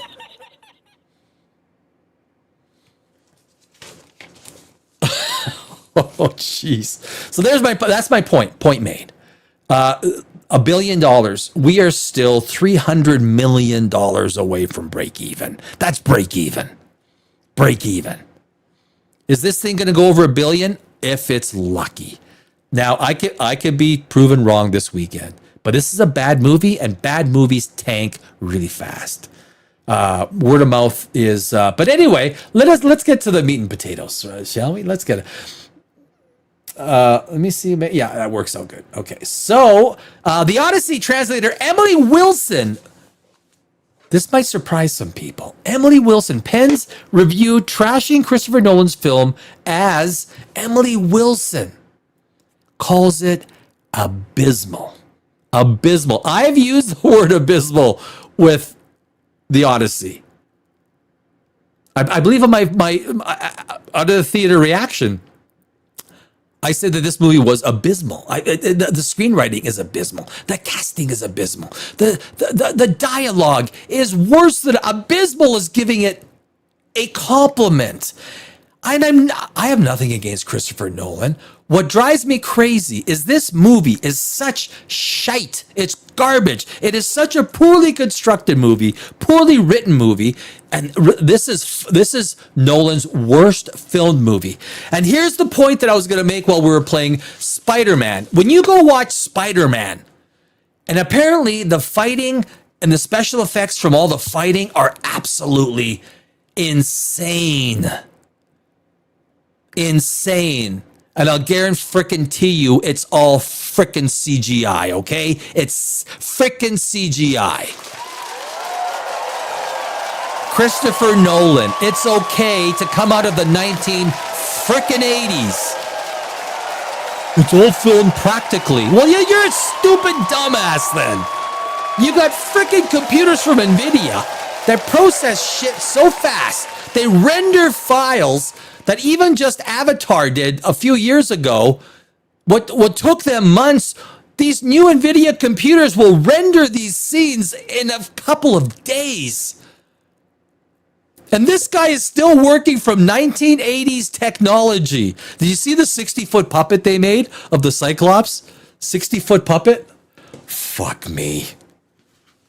Nolan. Brother. Computers. This is my point, guys.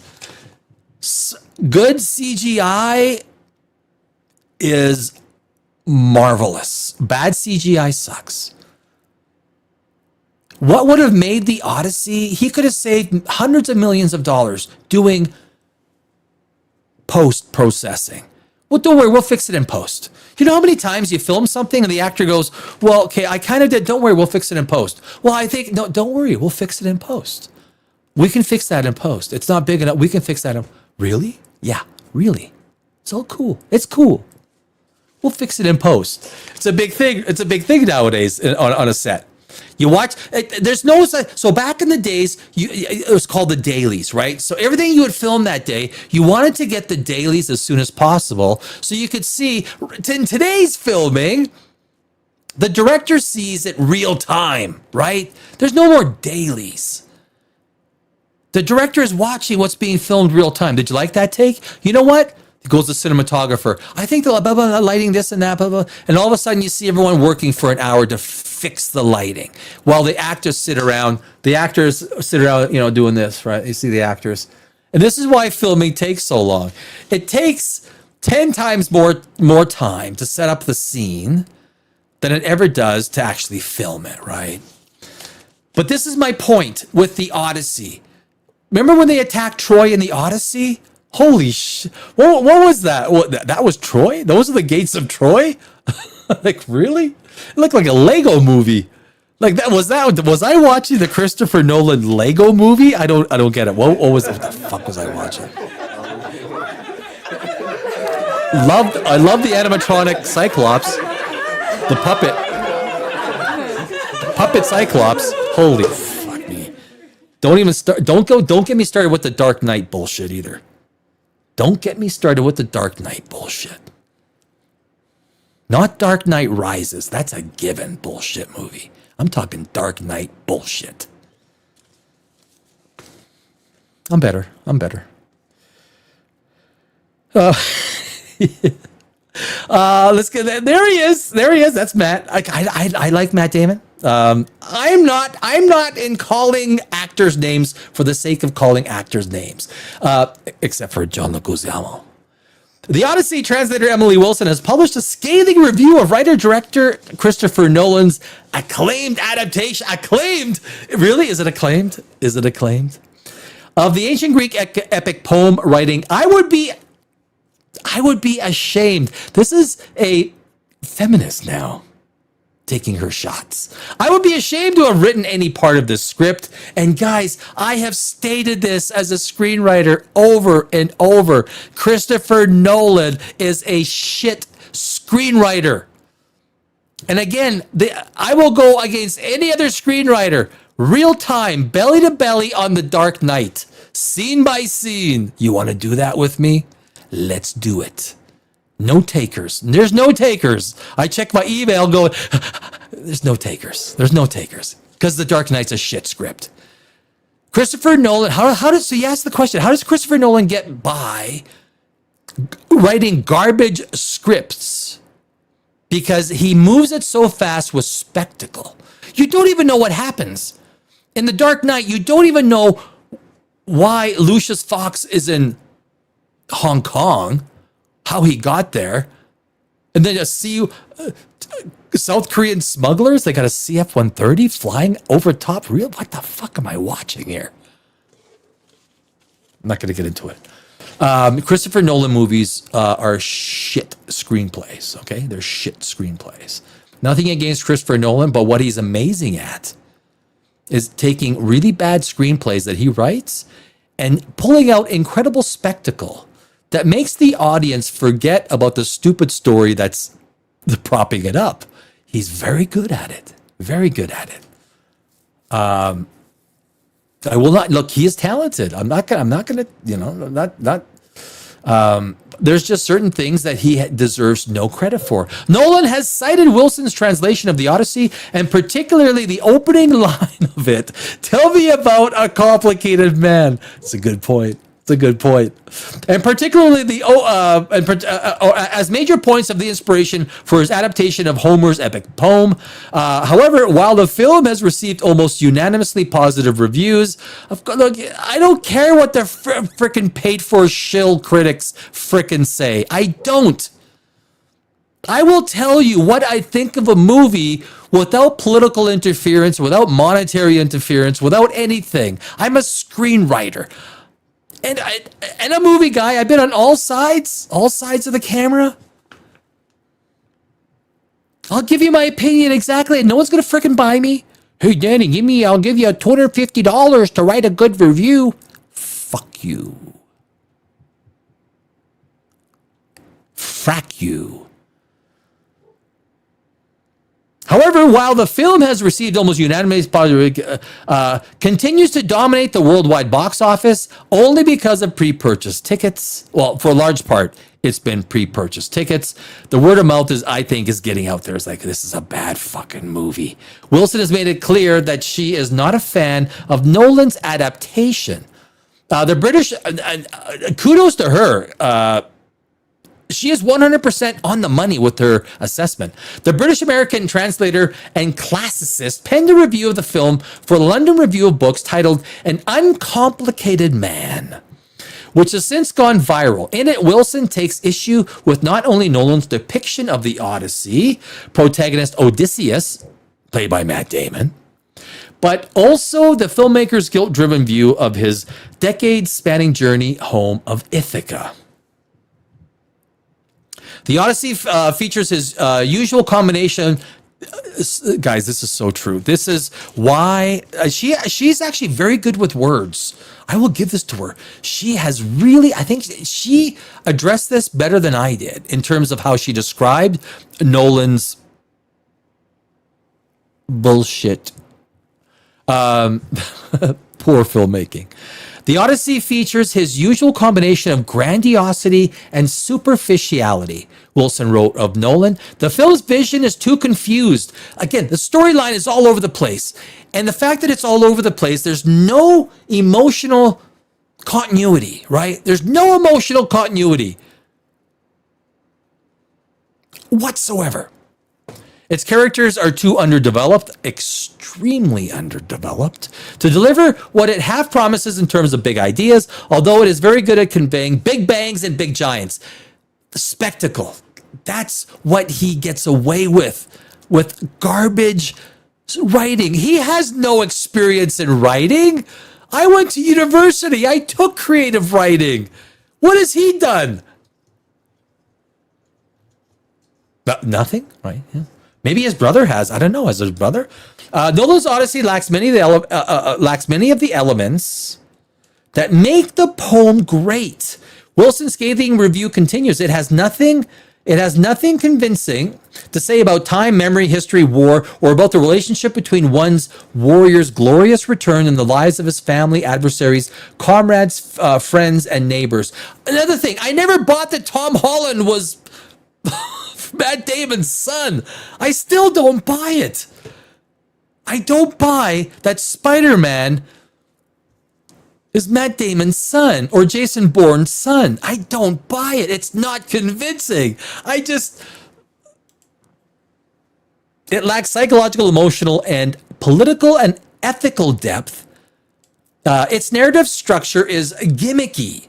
And that's what Nolan does. The entire structure is gimmicky. Just like Dark Knight. It's a gimmicky, fast-paced, shallow, big bang, emotionless, illogical, stupid movie that is only propped up because of Heath Ledger. None of the characters have convincing motivations for their actions or words. I've said the exact same thing. There are no sex scenes. Okay. I don't need sex scenes to, I don't know how you're going to put a sex scene in there unless Damon's going to nail Charlize Theron there with the Lotus stuff. I don't know, maybe. All the food looks horrible. That's kind of a good point. The food there's no good food in there. Confessing, I would be ashamed to have written any part of this script. And guys, I say the exact same thing as a screenwriter. An award-winning screenwriter, may I add. If I would have read the first draft of the script or the production script, I would have okay, this is like what you're going to production with this. You're going to production with this thing. Oh, it's already in pre-production. Wow. Good luck with that.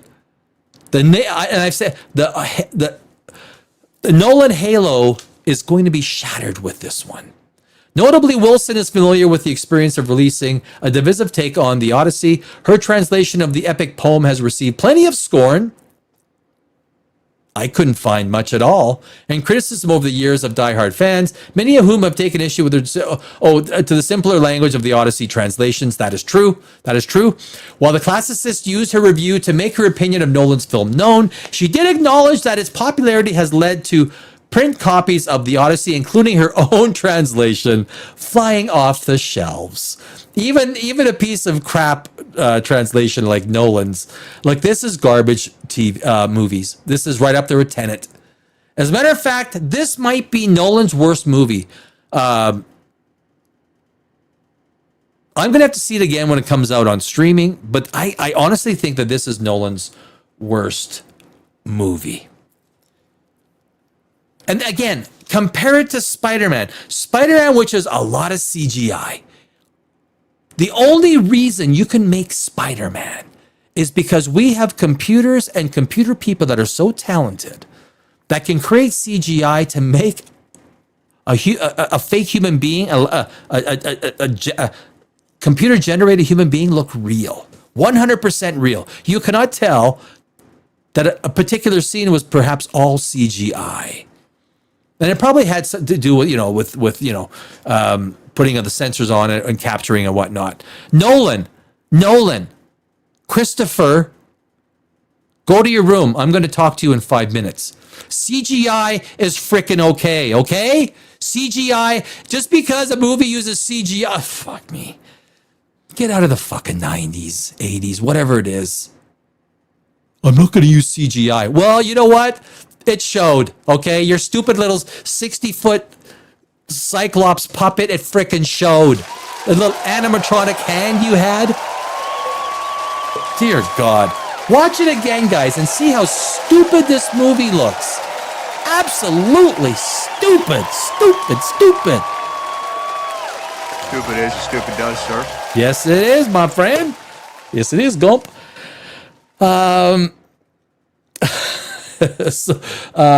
Perhaps the film will persuade a few college administrators not to cut their literature, language, and history departments.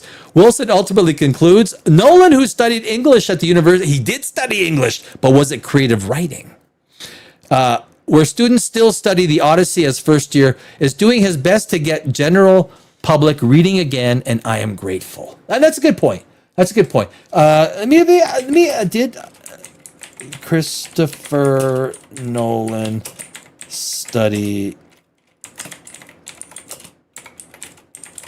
Did he study creative writing? No, he didn't. That doesn't surprise me. Christopher Nolan did not study creative writing. He studied English literature, so he might be an okay novelist. A novelist and a screenwriter is like saying you're a good engineer and you're a good police officer. One has nothing to do with the other. That's why novelists are not screenwriters. And as a screenwriter, I've tried to write novels and I'm not good at it. I'm good at the visuals. I'm good at taking and breaking down scenes and dialogue from a movie. And I've proven that through winning hundreds of awards through film festivals around the world.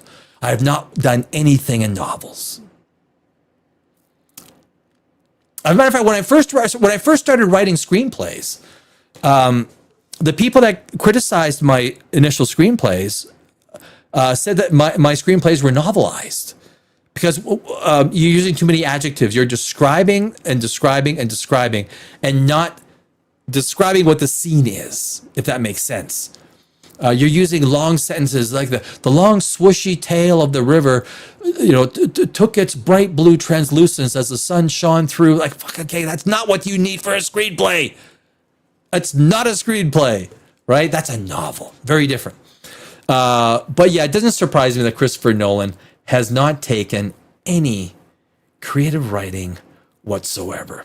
That is, undoubtedly, I'm not done with the Odyssey.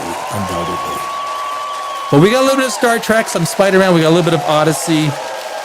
Oh, there's a Dimension Zero poll. Where is it?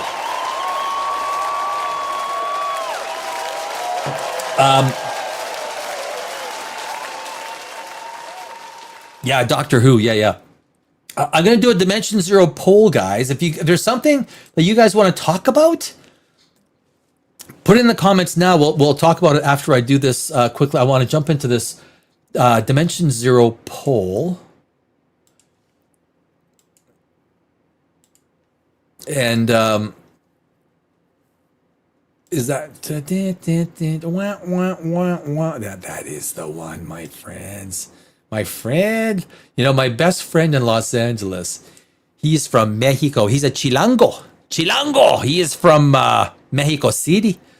Best friend for years and years and years. And after spending 20 years in Los Angeles, I have a few good friends there, but I do miss them. Hopefully I will be back to say hi soon. Where are we here? No. There it is. I gotta refresh that.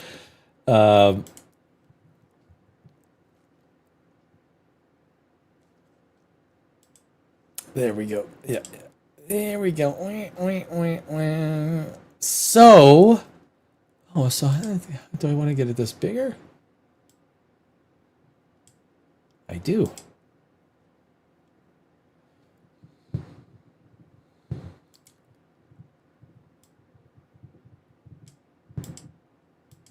Oh, that's interesting. So anyway, guys, so this is a Dimension Zero poll. I'll make it so it's like nice and big. There we go. It's live tonight at 8 p.m. Who did the best at destroying their franchise?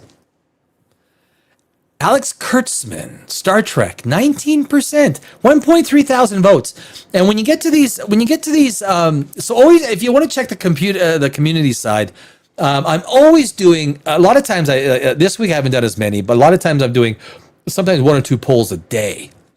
It's really fascinating. Star Trek, Alex Kurtzman, 19%. Kevin Feige, look at that, 2%. 2% at MCU. I think because he's kind of steering the choo-choo in a direction that people might be okay with, or at least he's realized, okay, I fucked up. Okay, I fracked up. Oh, I fracked up. Give me a chance. And you know what? People are forgiving. I think that's a lot of what people are seeing. Kathleen Kennedy, guys, there we go. Star Wars. 73% pick Kathleen Kennedy.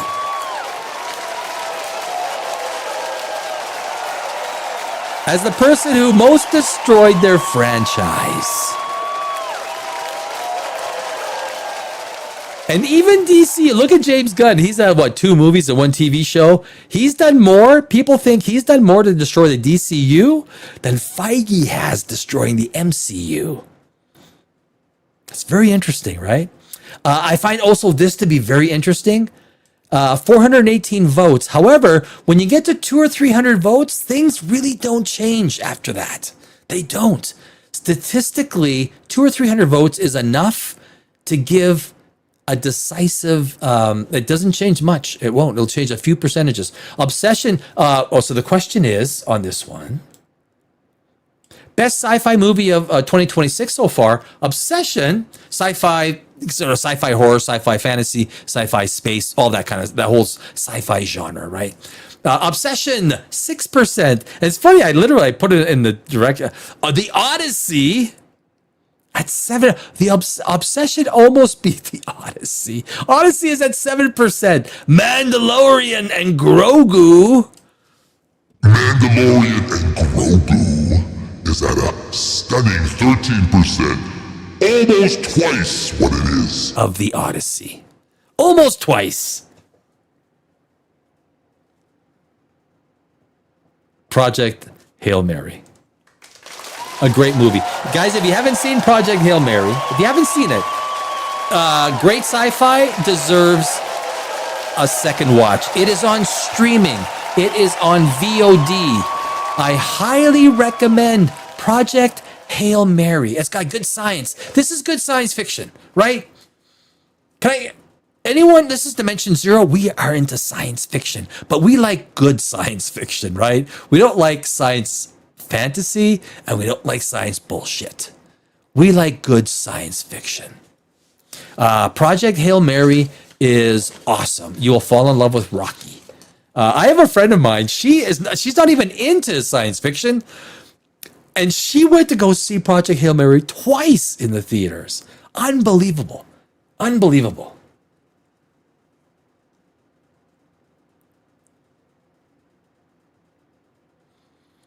But anyway, that is the that was the main thing I wanted to get to was the who is destroyed. Kurtzman. Look, if you're a Star Trek fan like I am and have been so since the early '70s, Alex Kurtzman has decimated that franchise. Star Wars, yeah, there's the Star Wars fandom is much bigger than Star Trek. It's much bigger, and Star Wars has been such a letdown for millions of people. And I think it's because, you know what it is? A lot of it is, it's stupid writing. It's not understanding that the antagonist is more than a stupid rubbery cartoon character. And that's what we get with Disney, right? It's just all the ship captains in Lucasfilm Disney are freaking idiots. You're telling me these people took over the galaxy? These would be battle-hardened ship. Anyway, you know what I'm saying. So I don't think this surprised anybody. What did surprise me that James Gunn had over twice as many votes than Kevin Feige did. So that is yeah.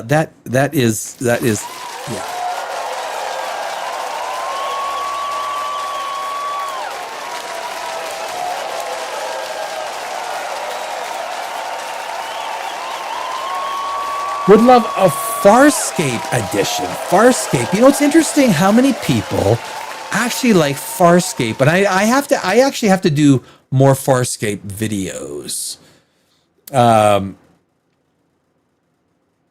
I've done 2 or 3 Farscape videos, short ones, like a minute and a half.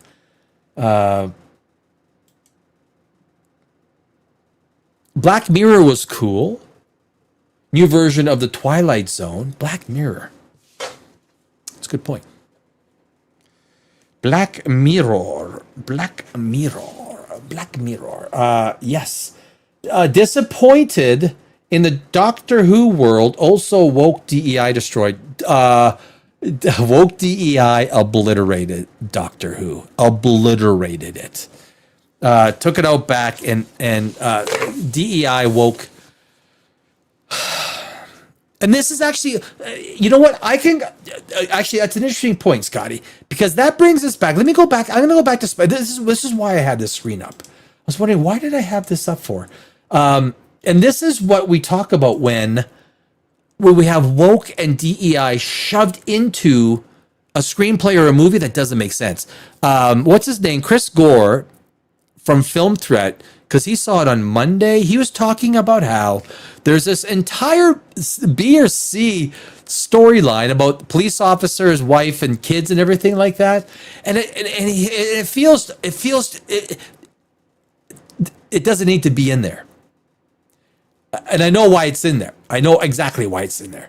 You get this loosey goosey thing. Now, if you take away that one storyline that Chris Gore is talking about, you basically have a movie that doesn't have enough what's called the concept of not enough black people, right? We know that's the concept. Where's all the black people? Where's all the black characters? I would say, like, look, I have just an easy time back in the day cheering on Will Smith or Denzel Washington or whatever character you want, cheering them on as the protagonist. The color of their skin don't mean shit to me. I don't care. I love Denzel. I used to love Will Smith. I don't know whether some of the other characters. I don't. It does. The protagonist or whoever it is, whatever. Zoe Saldana. Who cares?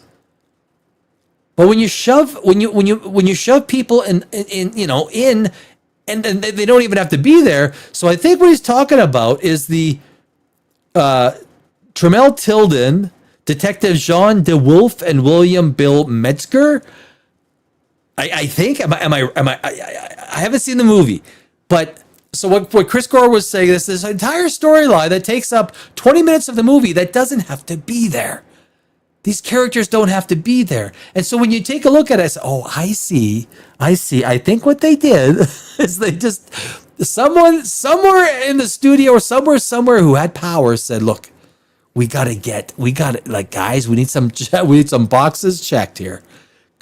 We weave in a story. Now, if as a screenwriter, I know if you got a basic screenwriting thing built, it is hard from a logic perspective to just weave in. You've got to add things that logically make sense and this and that. And I think that's where Chris Gore was talking about. Totally get it. He didn't bring up any, I think, look, if you're going to make characters that make sense or feel valuable, you'll make characters that logically are Black people, Asian people, Caucasian people, Latino, whatever it is. That doesn't matter what it is. They just logically fit, right? They logically fit. I have a lot of characters in my screenplays that if casting, if they came out to me in casting, is this a Caucasian? What do you think? Oh, you know what? That character could probably be anything. I mean, that's, but there are some characters you write and they're specifically for, it's like Bridgerton, right? Bridgerton, it's a hard, I know it's a popular show. Think what you want for yourself, right? I'm not here to think for anyone else. I'm just here to make some grandiose opinions. You could agree with me, you can disagree with me, and that's fine. There's nothing wrong with that. There's nothing wrong with disagreement. Matter of disagreement is healthy, right? Scotty says, incredibly old series. Oh, Doctor Who. Yeah. Doctor Who. Richard T. Davies. I mean, that's a whole, you want to litigate Richard T. Davies right now? Voyage to the Bottom of the Sea was cool considering the time it was. You want to litigate Richard T. Davies? I remember watching, I was in Los Angeles, and I remember watching the Christmas Doctor Who. It was with the Goblins. And it was with Tennant. What was his name? The Doctor. There's been some good. Matt Smith. Matt Smith's been one of the best doctors for sure. Doctor Who, and I remember watching Doctor Who on Sundays where I grew up. It was on Sundays. Like I think they played 2 episodes back to back, like 4 or 5 in the afternoon on a Sunday. This is when you had the tuk vacuum tubes. You remember vacuum tubes, Scotty? Scotty, you remember vacuum tubes? Crank? I don't think Ben Feister's not old enough to remember vacuum tubes. But this was back in the day of 13 channels. You had to get up to change the channel. You had to. I mean, that was those were good times. I remember the TV stopped working. One of my fondest memories is when my dad went into the back and I was watching him change a vacuum tube. I mean, look, a lot of people watching, they'll be like, what's a vacuum tube? Google it, TV and vacuum tube. It's a real thing. Yeah. Oh, Ben Feister. Maybe have a show on old sci-fi. Yeah.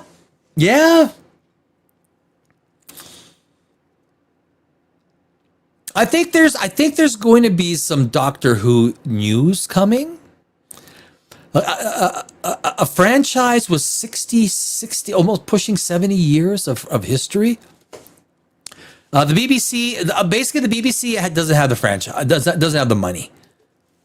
And they really messed it up with the gay black doctor, right? They really did. The female doctor and then the gay black. They messed it up. They really fucking they took some the coffin, they lay Doctor Who in the coffin. They say, okay, look, you know what?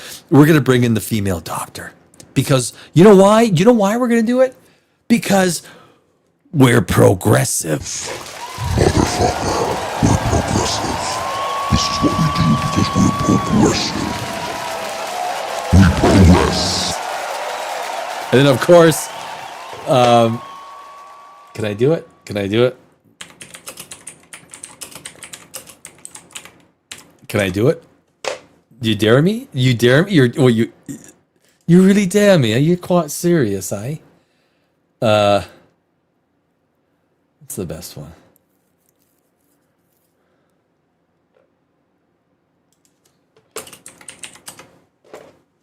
There we are. There we are. Yeah. Can I do that? Of course I can do that.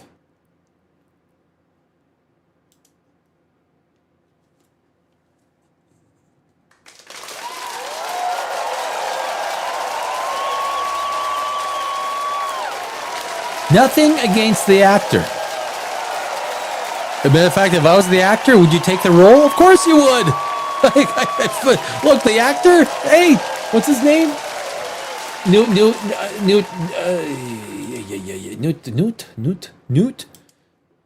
I hear Newt. I think aliens. That's all I hear. Nusiti Gatwa. Those are tough names. What the hell? What the?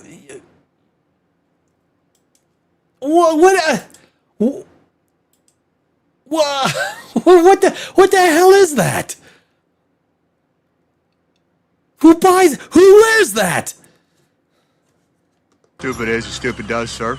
Well, yeah, I'm not gonna. Yeah, baby, yeah! I mean, how stupid do you think I am?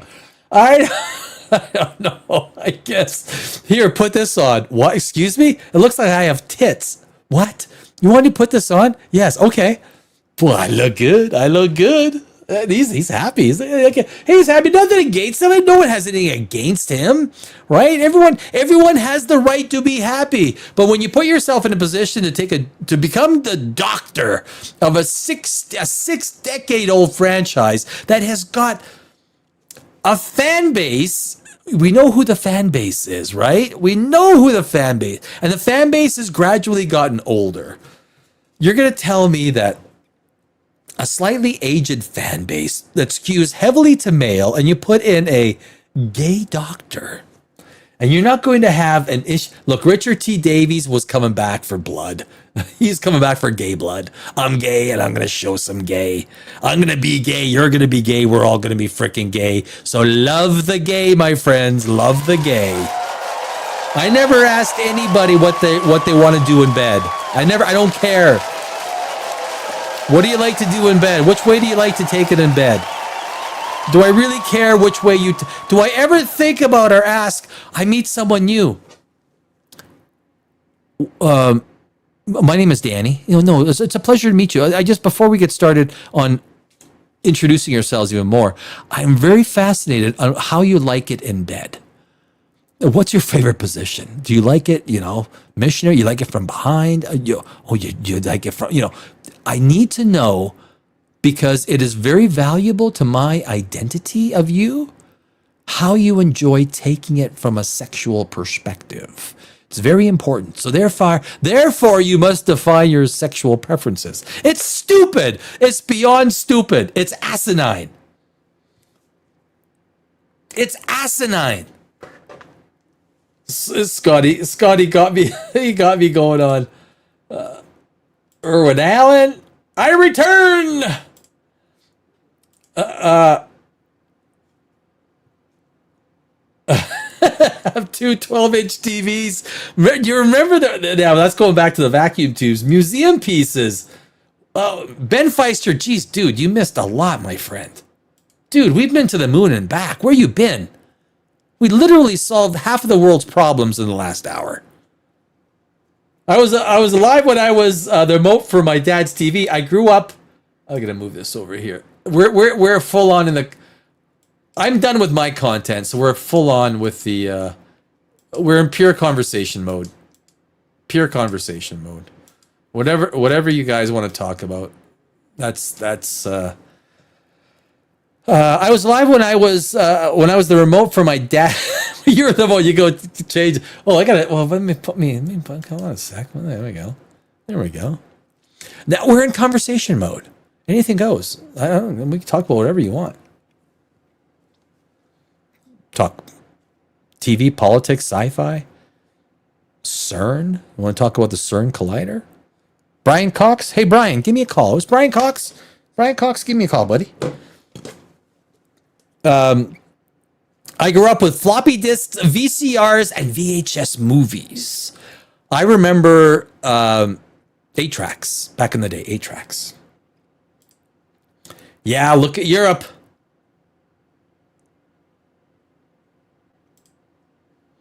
I grew up where 65-inch TVs were that huge, hefty block. So do you know what, guys? This is interesting. Oh my God, this Ben, that reminds me of something. So I moved to Los Angeles for 20 years. So I'm like a Canadian American. I'm on like both sides of the border. But when I moved to America from Canada, I put all my Canadian stuff in storage. And when I came back, it was about 8 months ago. I went to my stuff in storage. It was a 20-year-old vault. I had not opened this thing for 20 years. And I asked the storage place, and it was in the temperature controlled area. I said, have you ever had a storage place opened up after 20 years? And they said, no, we're not even close. They said they've had some at 4 or 5 years. They've never had a 20-year. So here I am. So I'm standing in front, and I had one of my really good buddies. So we're standing in front of my storage locker. As I just moved back from Los Angeles, 20 years. And I'm going, I have no idea what to expect. No one has opened this door for 20 years. And so you would think that there would be a significant amount of just, wow, okay, wow, 20 years, I can say, wow. Like, we need to like take lift out the garbage and just throw everything in the garbage. I opened up this door, guys, after 20 years. It looked like nothing had changed from the day I put it in. It was shocking, I kid you not. Everything. I started to go through everything. Everything was 100% fine. I had computers from the late 1990s, from the early 2000s. And I threw them all away. Because when you realize you're going through your electronic stuff, this is 20 years old. Some of this stuff is 25 years old. I threw it all away. Would you keep a 25-year-old computer? Did I have some old files in there about me? Probably. I probably should have kept a couple of computers there, but whatever. My wakeboards, my surfboards, my everything was in absolute mint shape. Mint. It was amazing. It was really amazing. But I had the TVs. I had the old big screen TV. Remember the big screen TVs from 2000s? The big thick ones. I threw it away. I should have kept it, right? It was the big, remember the first big screen TVs? It was the projection from behind. I had a couple of, I threw it away. I grew up when rotary phones were still a thing. I remember, because I was born in Europe, I remember we would call from the rotary phone. Making an international call in the early 70s was a big fucking deal, right? It's a big fracking deal. And so we would have to call the operator. Yeah, rotary phone. I remember the rotary phone. Like a lot of us do still remember rotary. The rotary phone is cool. I wish I had a rotary phone, like sitting like right here, just so I could just that is awesome. That's like just cool freaking technology. I grew up with payphones and phone books. How old are you, Ben? Did I ever ask you how old you are?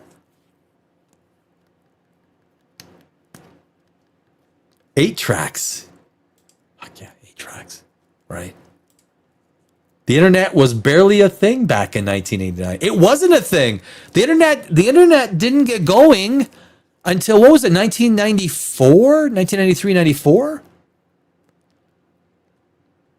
I got my first email in 95. I think it was Hotmail. I think it was Hotmail. It was a Hotmail. It was my first email. It was a Hotmail. My brother said, "Hey, Daddy, you gotta," and then he showed me. He came to me. I created a Hotmail account, and then he showed me, and I did it. I was like, "Are you kidding me? Are you kidding me?" I knew that was going to revolutionize the world. Within 1 or 2 days, I went and I bought a book on CSS HTML. I learned how to code user interface for the internet. That's where I started learning how to code. I learned Photoshop. I learned, of course, now I know Photoshop, Premiere Pro. I know every important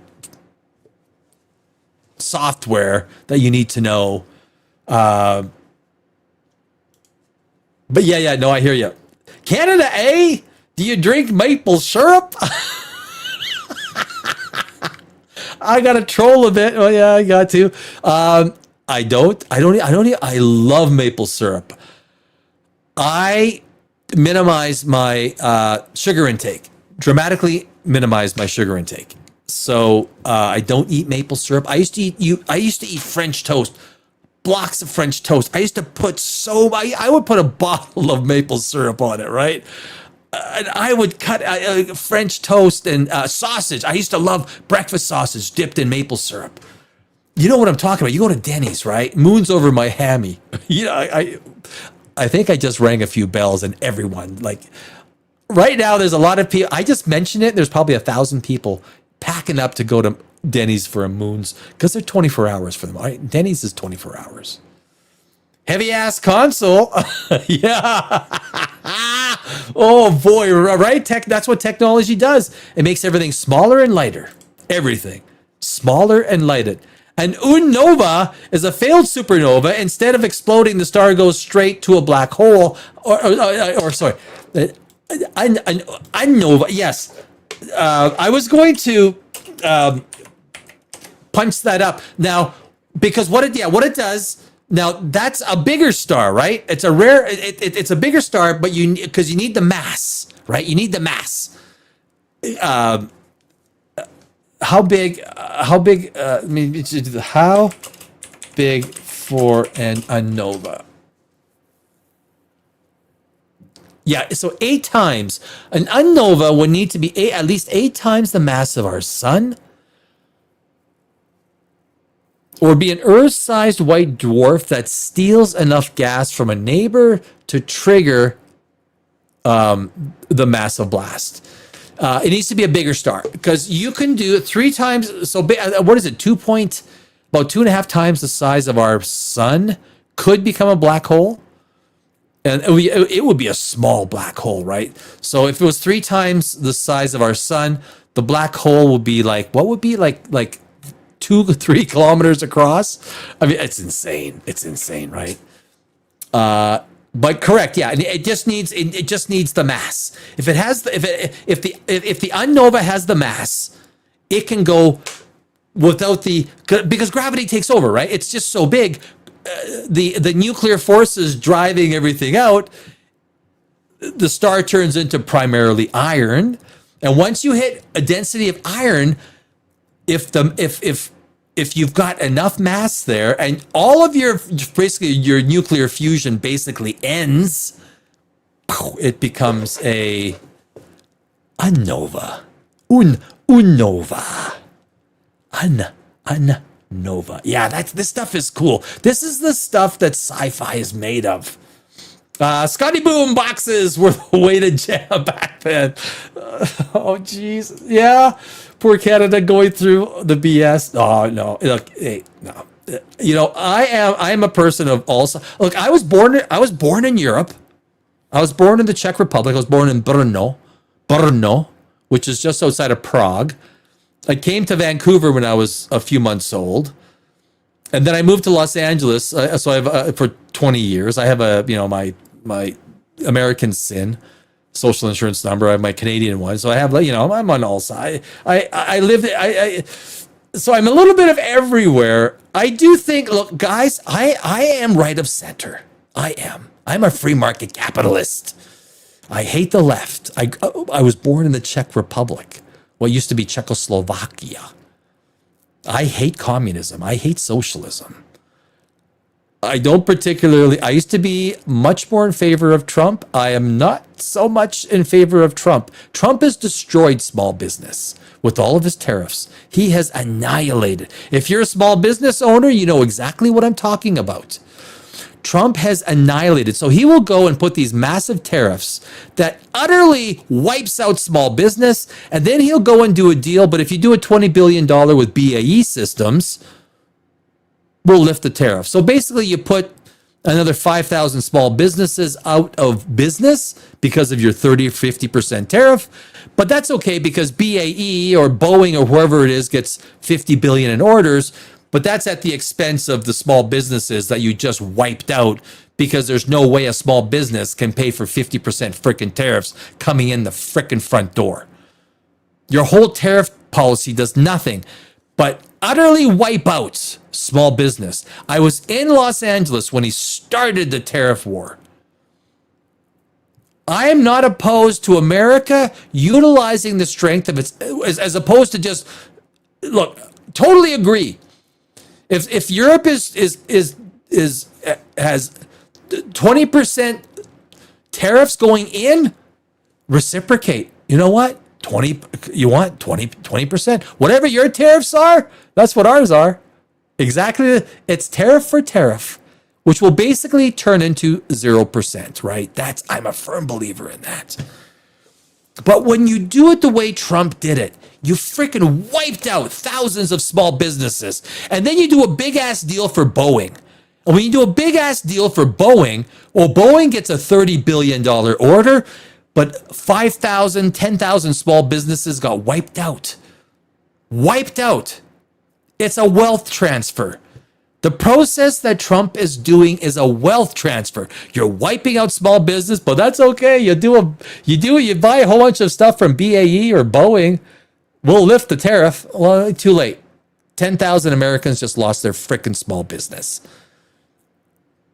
I know many of them in Los Angeles. I know many of them. I knew some people, when the tariffs came in the fashion business, they had a $250,000 order that they put in 6 months before, and then the big 50% tariff came in. They had to pay $125,000 just to get this. They didn't have the money.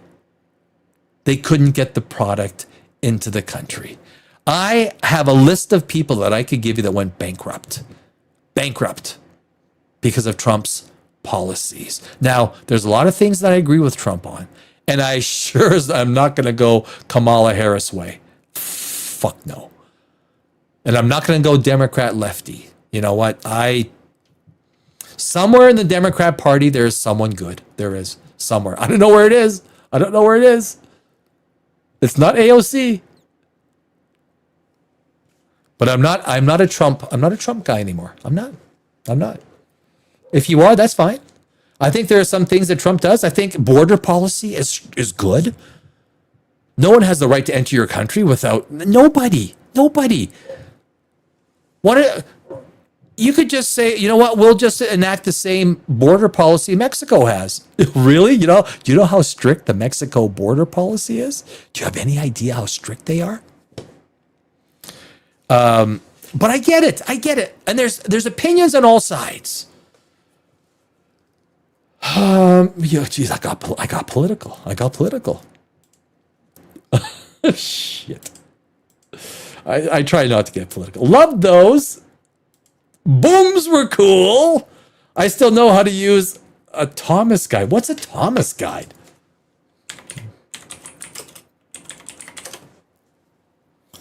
A Thomas guide is a famous spiral-bound or paperback street. Oh, atlas featuring detailed grid maps. That's what it's called. Okay. Of major metropolitan areas in the United States, such as Los Angeles. Yeah. Okay, yeah, got it. Thomas guide. I gotcha. Craig.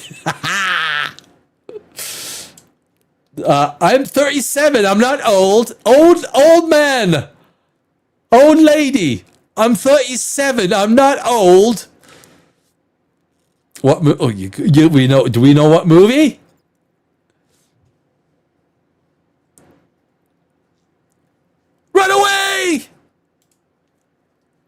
What's the oldest sci-fi I remember? So, okay, the oldest sci-fi I remember that I loved watching. So when I was growing up, there used to be a 1 o'clock in the afternoon movie.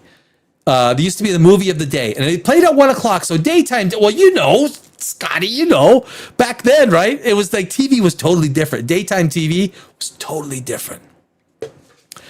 Day of the Triffids. I loved the Day of the Triffids. That's my answer. Day of the Triffids. What's yours, Scotty? Do you remember the Day of the Triffids? I used to use 3D Studio Max, 3D modeling. Wow. And animation and all of those Adobe products. That's going back. I'm a millennial who knows how to use a can opener.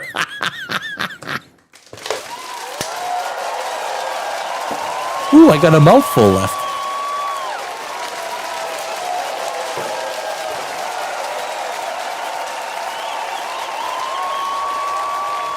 What is your name? Tell me your name. You know what? Of all the time, you know, honestly, sometimes I feel like going live and just talking to people. You know, because you get content, you gotta research a lot of content. You do. It takes a lot of time to get. You're like, what do I want to talk about? What do I want to? Sometimes I think, you know, I just want to go on and talk to people. At Ben Feister. The oldest sci-fi I remember was War of the Worlds, the OG, when claymation was used for Alien Invaders and Godzilla. Yeah. I also loved the old, what did we talk about last night, Scotty? Sinbad. Sinbad and Jason and the Argonauts, right? Some of that's. Do I have a line right there? I've never seen that before. What the hell's going on? Whoa. Johnny Depp, Ebenezer Scrooge, guys. Did you see that? Johnny Depp is Ebenezer. I'm looking forward to that because I love Christmas. So here at Dimension Zero and my other channel, Pop Rages. You might get a little Halloween and Christmas sick with me, okay? Yes, I'm just saying. You're with a happy guy. I mean, you're hanging out with a pretty happy guy.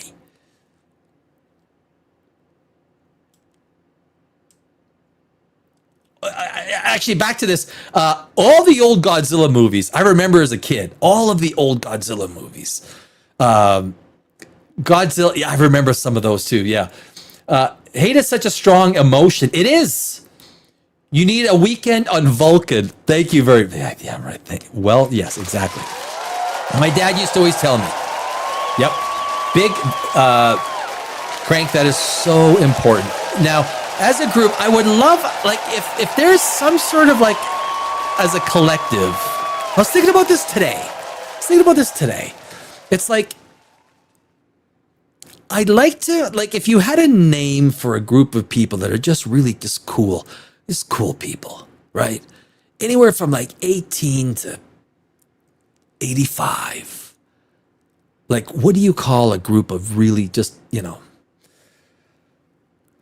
I don't know. So I'm going to call like us something. I'm going to come up with some word, some term when it's like not the collective, not the there's something out there. But the point being, my dad used to always tell me, and especially going as a young kid, I was going through kickboxing, right? I started out with boxing. You know, I was always a good boxer, always had good boxing style, always kept my elbows in, right? Always had good style. My hands were always good and fast. But I went to kickboxing, so you know you get your legs going, everything like that. And I obviously when I was younger, I was, you know, so good at it, I could really hurt people. I could hurt people really bad, very quickly. When you're a trained fighter, holy Jesus, guys! If you know someone's a boxer and you're gonna fight them, you're done. You're done for. You're not gonna beat a boxer. You're not. You're fucking toast. I don't care if you're a first dan black belt and whatever the fuck you want to be. A boxer will kick your ass. When someone takes punches to the face as part of their daily routine of trading, don't fight them, okay? Don't.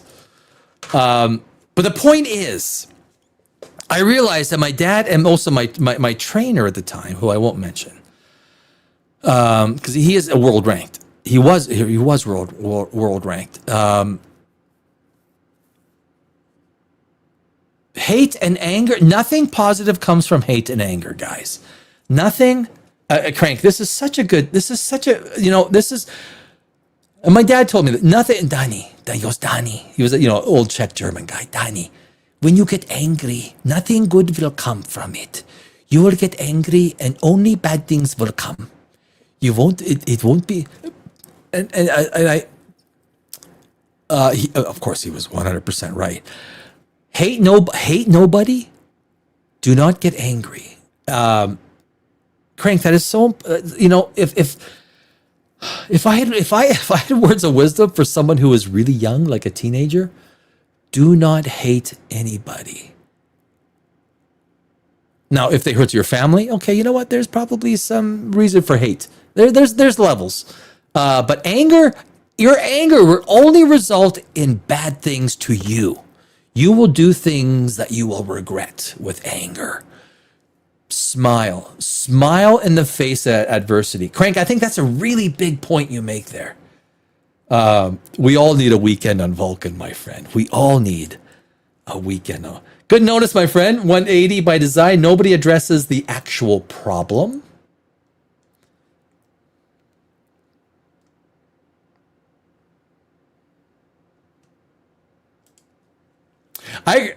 I grew up when claymation was the cheesy. Yeah, I remember that was the old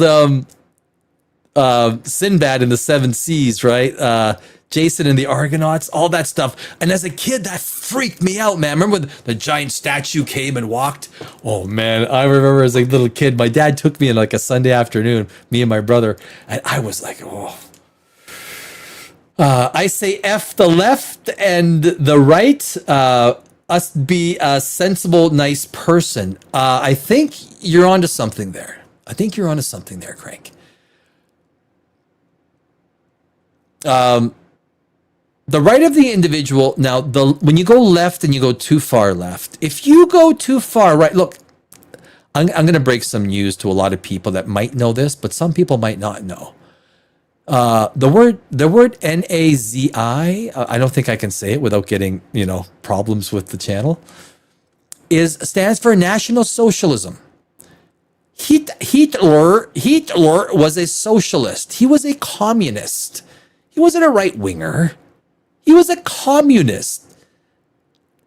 Nazi stands for National Socialism. The left wing just likes to say, well, here's everyone who has perpetrated massive murder, Mao, Stalin, Pol Pot, Castro, who are the other, the North Korean guys, all been left wingers, all been communists in the name of the people. Like Mao what did Mao kill? 100 million people? 100 million dead, murdered, killed, wiped out. Pol Pot killed 25% of his country. Pol Pot. Hitler was a communist. Because if you go far right, far right, that means less and less and less and less government, right? That's the spectrum. The left wing is more and more and more and more and more government. The right wing is less government. So if you're far right wing, you are literally someone who believes in almost zero government interruption in the economy. You are literally a liberal in the sense that a far right winger is liberal in socialism and social economics. Like everything goes. We don't care. There's no, we don't need the government in anything. That's a far right winger. But somewhere in the center, and I think that's what you're saying, Crank, somewhere in the center is enough government and enough non-government to satisfy 80% of the people. right? Left, right, left, right. I mean, right. So I think you're onto something there, Crank. The political system is a two-party dictatorship in the United States. It's a two-party dictatorship.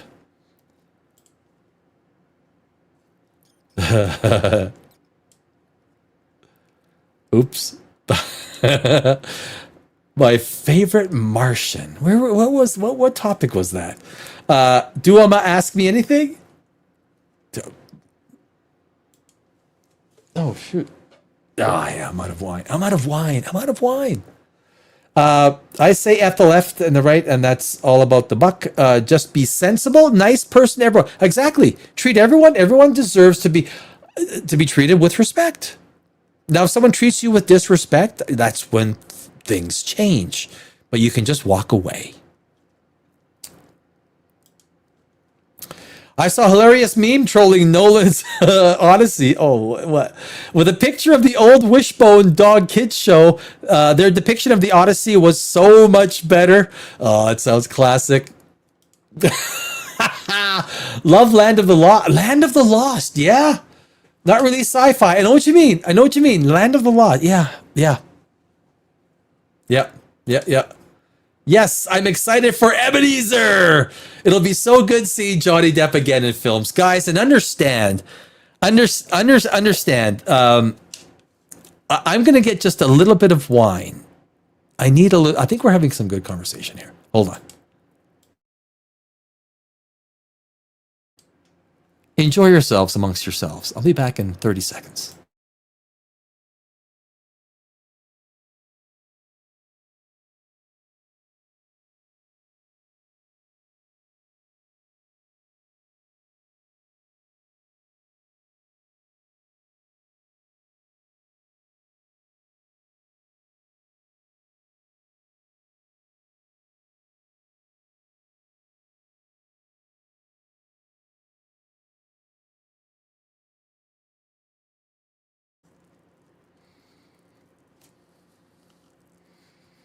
I got myself some, 3/4 of a glass. It was more than I thought it was good. It comes out so fast.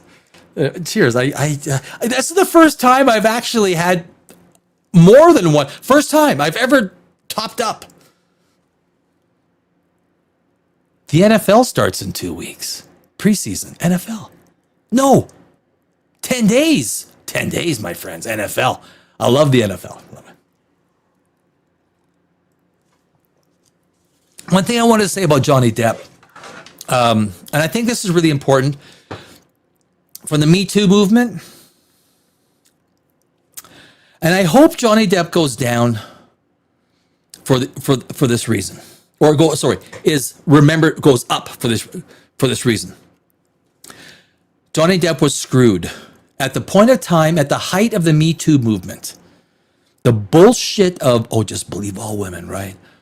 Just believe all women. Always believe all. Yeah. Oh, right. Johnny Depp had his life destroyed.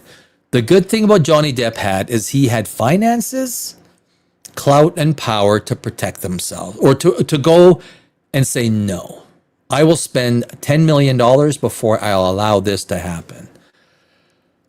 I know a lot of guys that have gone through divorce cases that have unbelievable what they've lost, what they didn't get. Unbelievable, okay? I know business owners in California that were accused of ugly things because the system in California allows it. Especially with the Me Too movement bullshit. What Johnny Depp did for guys is to say, no. He put his foot down. He spent his money. And he said, if you're going to blatantly lie about me. Now, most of us don't have the finances to protect ourselves. We don't.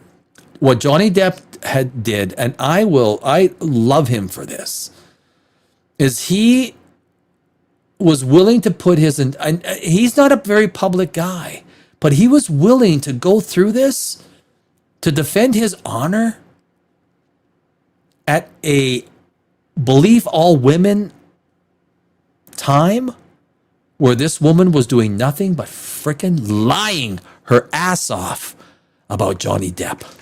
Lying her ass off because she knew she could get away with it with the Me Too movement. Bullshit.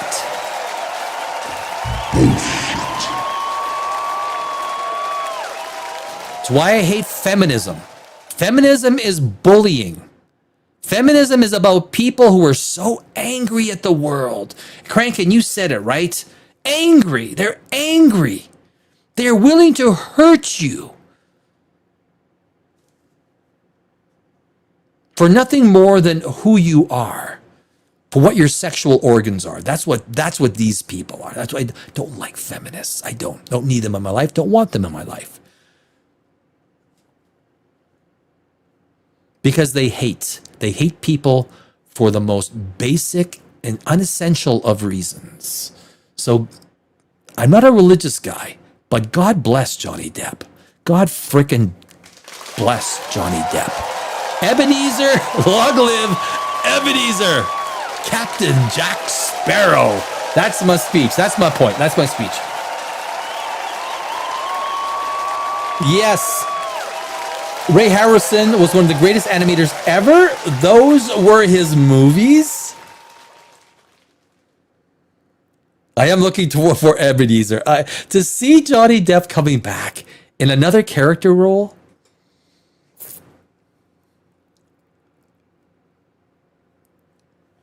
Was T-Pring hot? Bro, I'm also excited for Coyote v Acme with John Cena. I've never been a John Cena fan.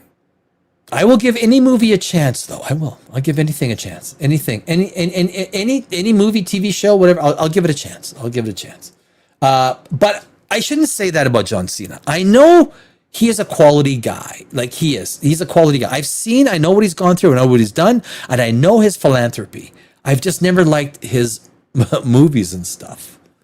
But I know he's a quality human being. He is. That I know. Ray Harrison was the greatest of animators. Didn't you just say that? Did you just say that? Am I going crazy? Well, did I go? I'm going crazy. Spider-Man tomorrow, guys. Spider-Man. 1240 Mountain. 2:40. If you're in Eastern time, I'll be in the theater at 2:40. If you're in Central, at 1:40. If you're in Mountain, 12:40. If you're on the coast, 11:40 your time, I will be in the theater watching Spider-Man, my friends. Totally react to Coyote versus I need to what I need to do, because I have a Dimension Zero and Pop Rageous. I need to work on my content flow. It's very hard trying to do two channels, but I love them both, and I both have trademarks for both of them, and because I love science and I love pop culture. So for me, as a religious guy, yes, and I do. I think I remember you. Yeah, you are religious. The Chosen season 6 also comes out. The climax crucifixion season of the Chosen series. I did hear about that. Yep, Hitler killed less than comms. That is correct, Scotty. But I would argue that Hitler is a comm, because it stands for National Socialism. He was a socialist. He socialized entire industries. He was a communist. He absolutely... Hitler was a communist. Sorry, keyboard errors. Did I say I need a new one? you want... Do you want this one? I'll send you mine. I think I got a couple extras in there. Keyboards. What do they cost? Like a great keyboard is like $50, right? A really good keyboard. We also need a new sitcom that plays an old school Looney Tunes chaos humor that blends with a real world comedy series. Do we? Do we? I think there's some magic, like some of the Looney Tunes stuff. Obviously, it's not going to work because of the,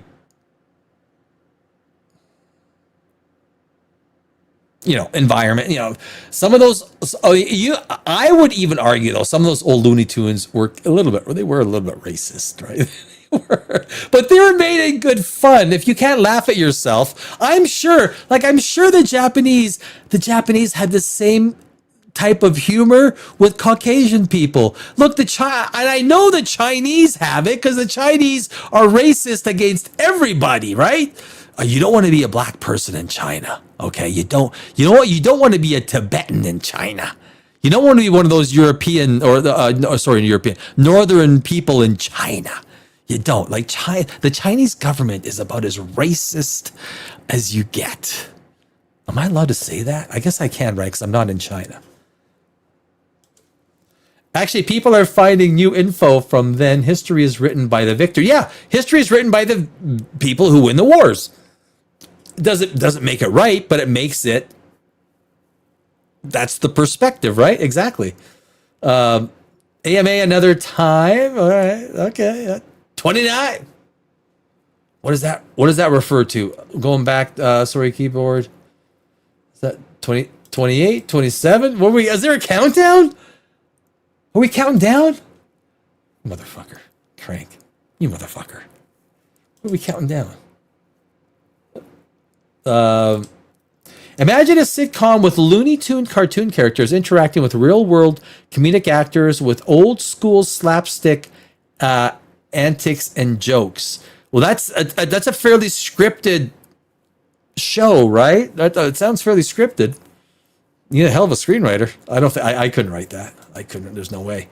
Goes down faster the more you drink. Oh, there. My microphone was hiding. I couldn't, like, literally, I could not.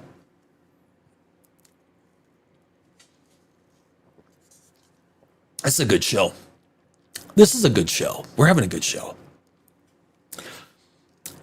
A lot of times, I mentioned that. A lot of times I think, maybe I'll just pop on. Maybe we'll just do an entire chat session. Someone will bring up a subject and we'll talk about that subject. We'll bring it up and I'll bring it. And, Johnny Depp basically had FU to fight back and clear his name.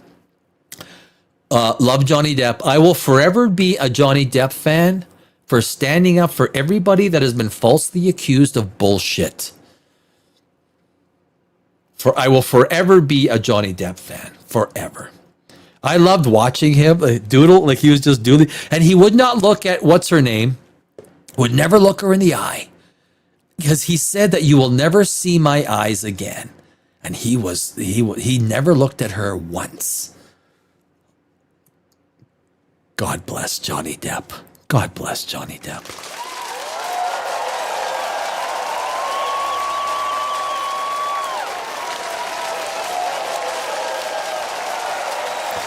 Did The Outer Limits spawn 2 really good movies like Terminator? Outer Limits. You could argue. You could certainly argue that, right? Spawn, right? You Spawn. Remember the original Spawn movie, and then obviously the comic book. The Spawn movie was good. Like, that was a good movie. It's like the original RoboCop. The original RoboCop, freaking great. That's great cinema. And in the original RoboCop, I forgot the director's name. They actually ran out of money. They ran out of money for the final, 20% of the movie. They didn't have enough money. And the studio said, no, fuck it, we're going to write it off. And the director, he took some of the scenes, packaged it up, and he sent it to the studio. And when the studio watched, this is a true story, when the studio watched the scenes that they had filmed, they called back and said, how much do you want? True story. The studio said, how much do you want, after watching some of the scenes of RoboCop? And what's his name? IMDb. RoboCop. What a great movie that RoboCop was. 1987. Oh my God. How old was I? I was like 19 years old, 20 years old. 7.6. No way. This movie is like 8.8. Paul Verhoeven. Paul Verhoeven. I did a video on, Paul Verhoeven. I wonder if,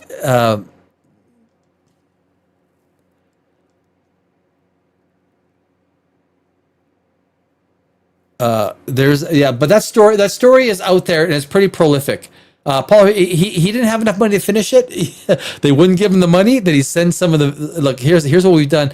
This is the start of the third act, and it started off with RoboCop fighting that big thing, and they came back. What was the studio? Who was the studio? To their credit, it doesn't say it. But anyway, they gave him the money. They gave him how much do you want? Good choice. RoboCop is a classic. Starship Troopers, the original Starship Troopers, guys. Yeah, hate is an illness. It is. Even if people, even like trolls, and I get trolls all the time, and the more and more recognition that you get on YouTube, they come. They'll make jokes about everything from your hair to, how you smile, that's like, it is what it is. It's people are funny that way. It's an FU money.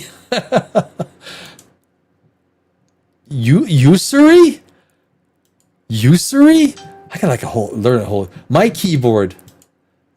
Yeah, no, I'll send you mine if you need one. I'll stop trying to type. Have you been having wine as well? Craig, have you been having some vino as well? Coyote versus Acme was a canceled film until a new studio bought the rights and made another Looney Tunes mix with live action actors. You really need to react to Coyote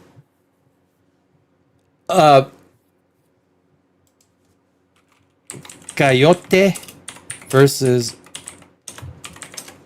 Acme.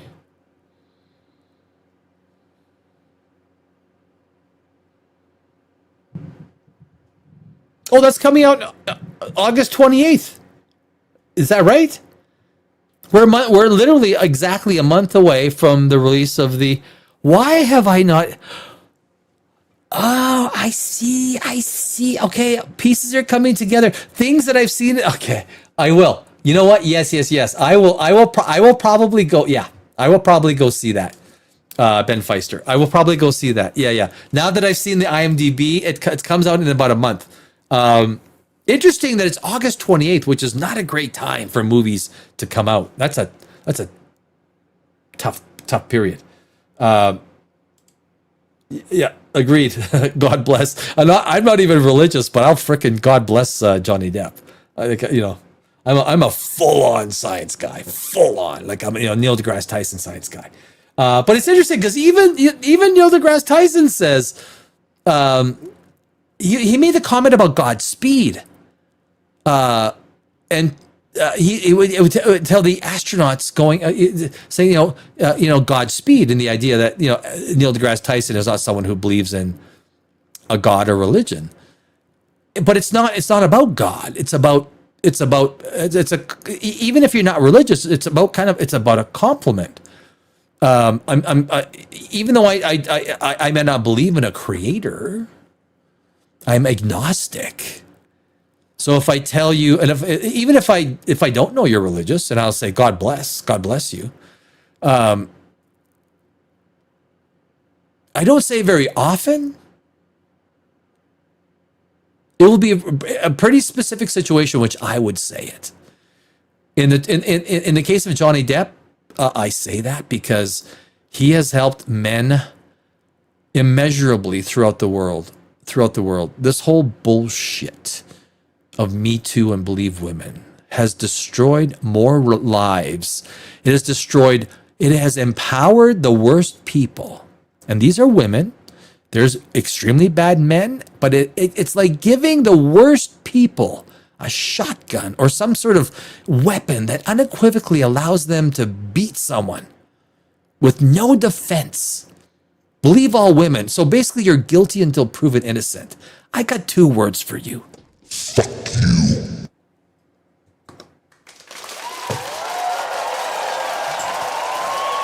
Even if you're a woman and you don't agree with that, Fuck you.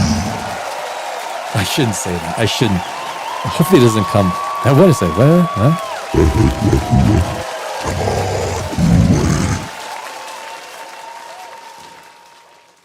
Huh? It is.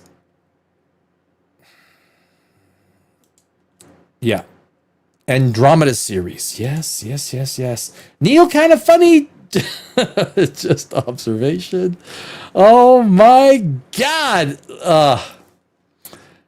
Is there anything else? Is there anything else we gotta? I think I did cover everything, guys. Is there anything else, guys? Is there anything else you want to talk about specific? August 28th, we got the Coyote versus Acme. Noted. Tomorrow night, I'm going to be live Pop Rages. I'm on the Pop Rages channel. I'm going to see Spider-Man at 12:40 in the afternoon.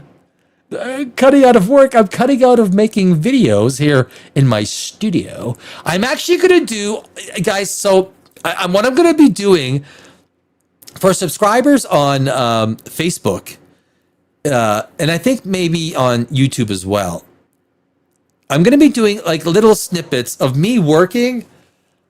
Like literally, I'm gonna like, I'll be editing a video explaining what I'm doing, how I'm doing it, why I'm doing it. In the middle of the day, I'm just going to turn the camera on and just, start talking and like, yeah, I'm working on this video. Here's why I'm doing it, and kind of give a real account of, if you've ever wanted to be a creator, the things you've got to know. And look, YouTube, Facebook, TikTok, Instagram, Pinterest. Pinterest is different than all of them. I do all of them. And I have learned a lot of things, shorts versus longs versus lives, all the BS that you hear from people. Look, all the gurus out there that are trying to tell you what to do on YouTube, it's just regurgitated bullshit. It's just regurgitated. You think someone that's just starts to, I honestly, I got things to say. I don't know. I have no time. I got no time. But anyway, I want to start that sort of like that even a live video. I just go live for the subscribers on the but also there's Patreon. There's a lot of things that I want to do. I don't even know if I have. Oh, Crank, I've got more messages coming through. Just a late message going through, but I am having a white wine, my friend Crank. Cheers, my friend. I will have a drink of my red wine with you. Sometimes it makes it look like I didn't send the first message. Or it will send when I'm not done composing it. Keyboard. I blame the keyboard. Not amusing. Also indulging a bit. Yeah. All good. I think one of the things, I've said this. Look, doing what I do from my side is just getting to where I am now has been very hard. Setting up the studio, learning the stuff, doing everything you do.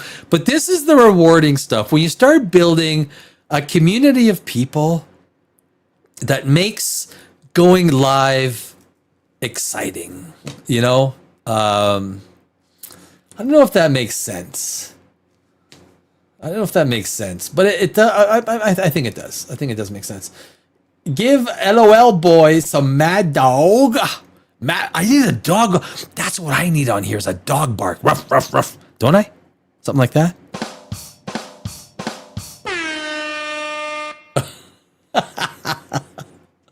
I don't know. But anyway, I need to think of a name for like the collective, the because it kind of unites and brings the whole idea, I guess, ultimately is bringing like-minded people together that maybe, and I think one of the things that feels good, and it's the same thing with me, guys. It is that I'm not alone. I'm not alone in the way I think. Maybe we don't agree on everything, right? We don't agree on everything, but I'm not alone sitting at home on a Wednesday night thinking what I'm thinking. This is a big deal. There are like-minded people like me that are good people. We might disagree on the fringes. We probably agree with the meaty center parts, but we might disagree on the fringes. We might, someone might like the Odyssey. I don't like it. I think it sucks. But we become a group of people, or that we realize that we're sitting in different parts of the world, quite possibly. Scientologist.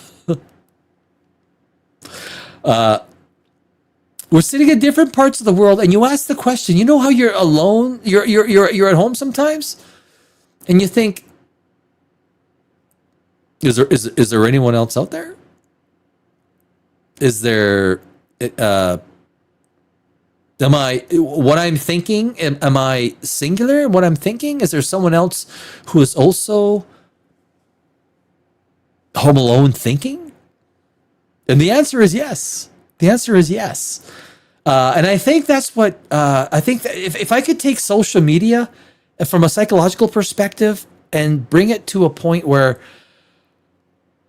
people start feeling that their ideas, opinions, ideology, thoughts, dreams, hopes, fears are not singular. That there's other people out there that share the same things. It's a pretty big deal. And I think that's what some of the magic of going live, of what I watch live shows too. For the same reasons, I go live.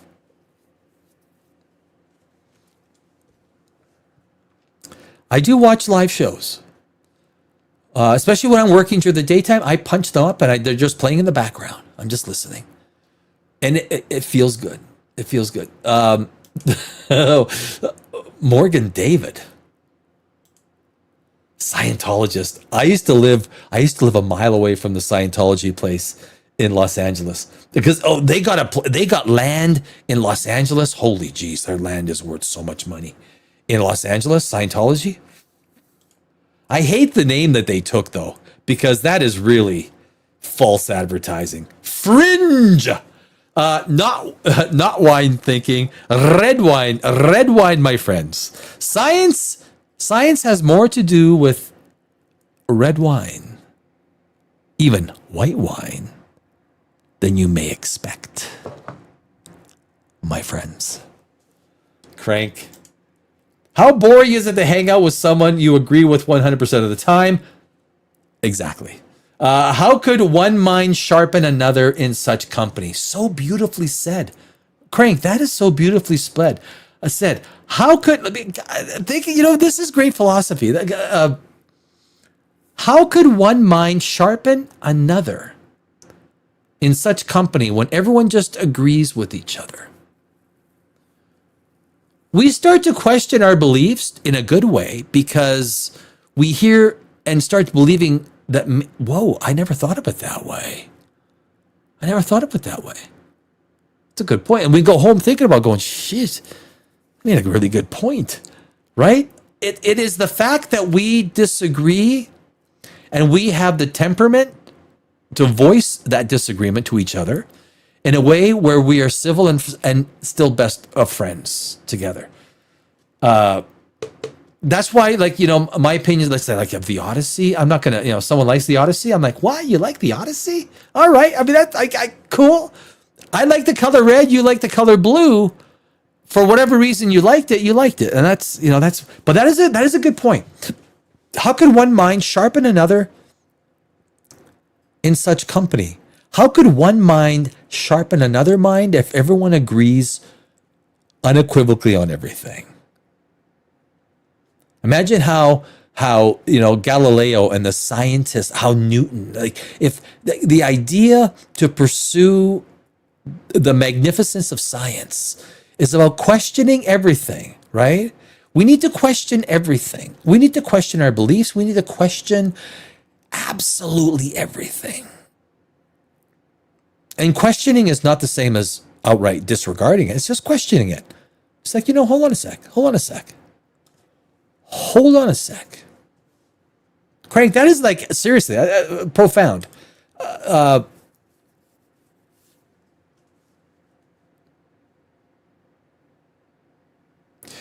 And I think it's this in this psychological understanding of our, and this is where I wish science fiction would go. This is far too deep for Star Trek: Strange New Worlds. This is far too deep for Star Wars.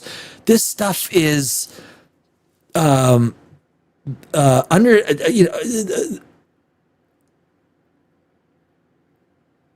trying to understand our place in reality. Who are we?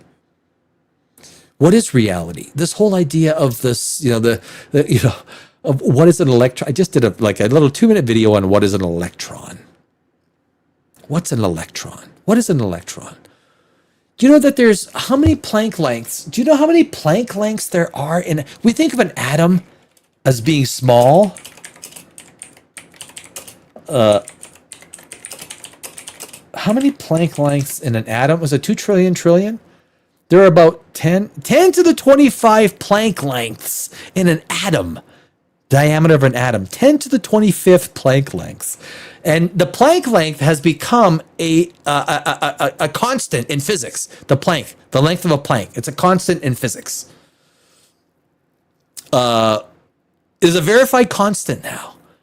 But there comes a point in time with infinity, just cut it in half, just cut it in half, just cut it in half, just cut it in half, just cut it in half. There comes a point in time where you cannot cut it in half. And what happens at that, was it 10 to the 20 Planck length, 10 to the power of 25 Planck lengths across an atom. Guys, 10 with 25, or 1 with 25, or 10 with 25 zeros. Planck lengths across an atom. There comes a point in time where the size of reality is so small that if you cut it any smaller, reality shatters. What does that even mean? I don't know. Reality shatters. If you could become that small, of course you can't. But what reality becomes pixelated. What does that mean? Reality becomes pixelated. Can we rewrite the code of the universe? I don't know. This is stuff that we're going to answer here on Dimension Zero. We will find answers. We will find answers one way or the other, my friends. You learn more from mistakes than success. You do. You learn a lot from a kick in the ass. You don't learn much from having an ice cream cone. You don't. Guys, we are going to call it there. This was a great show. This was great. This is the stuff. Cheers to everybody, to all the lurkers who have been watching and listening. I know there have been a lot of you. I thank you because the fact that we all get together and do this stuff makes it, I think, rewarding for all of our psyches, all of our existence. We're not alone in this universe in how we think, how we propagate our thoughts, how we react to the universe. There are like-minded people that even after we get off and we maybe go off to bed. Cheers to your health and to Spider-Man. All right, guys, you guys have a great evening. I will be on tomorrow evening on Poprageous, on the Poprageous channel. And then Saturday, Poprageous, it's Saturday night. And then I got 3 Poprageous shows per week, and then one on every Wednesday night with Dimension Zero. I released a lot more videos on Dimension Zero, though. A lot more. So, guys, thank you very much. It's always a pleasure with everybody. And pop on anytime with Poprageous or Dimension Zero. Say hello. My name is Danny Alex. Enjoy the rest of your week. We're heading into the August month, which is the final month of, well, it's not the final month of summer. Yeah. I will see you on the other side of Spider-Man. Brand new day, my friends. Have a great evening. Great talking to you. We'll see you tomorrow or sometime soon. Cheers.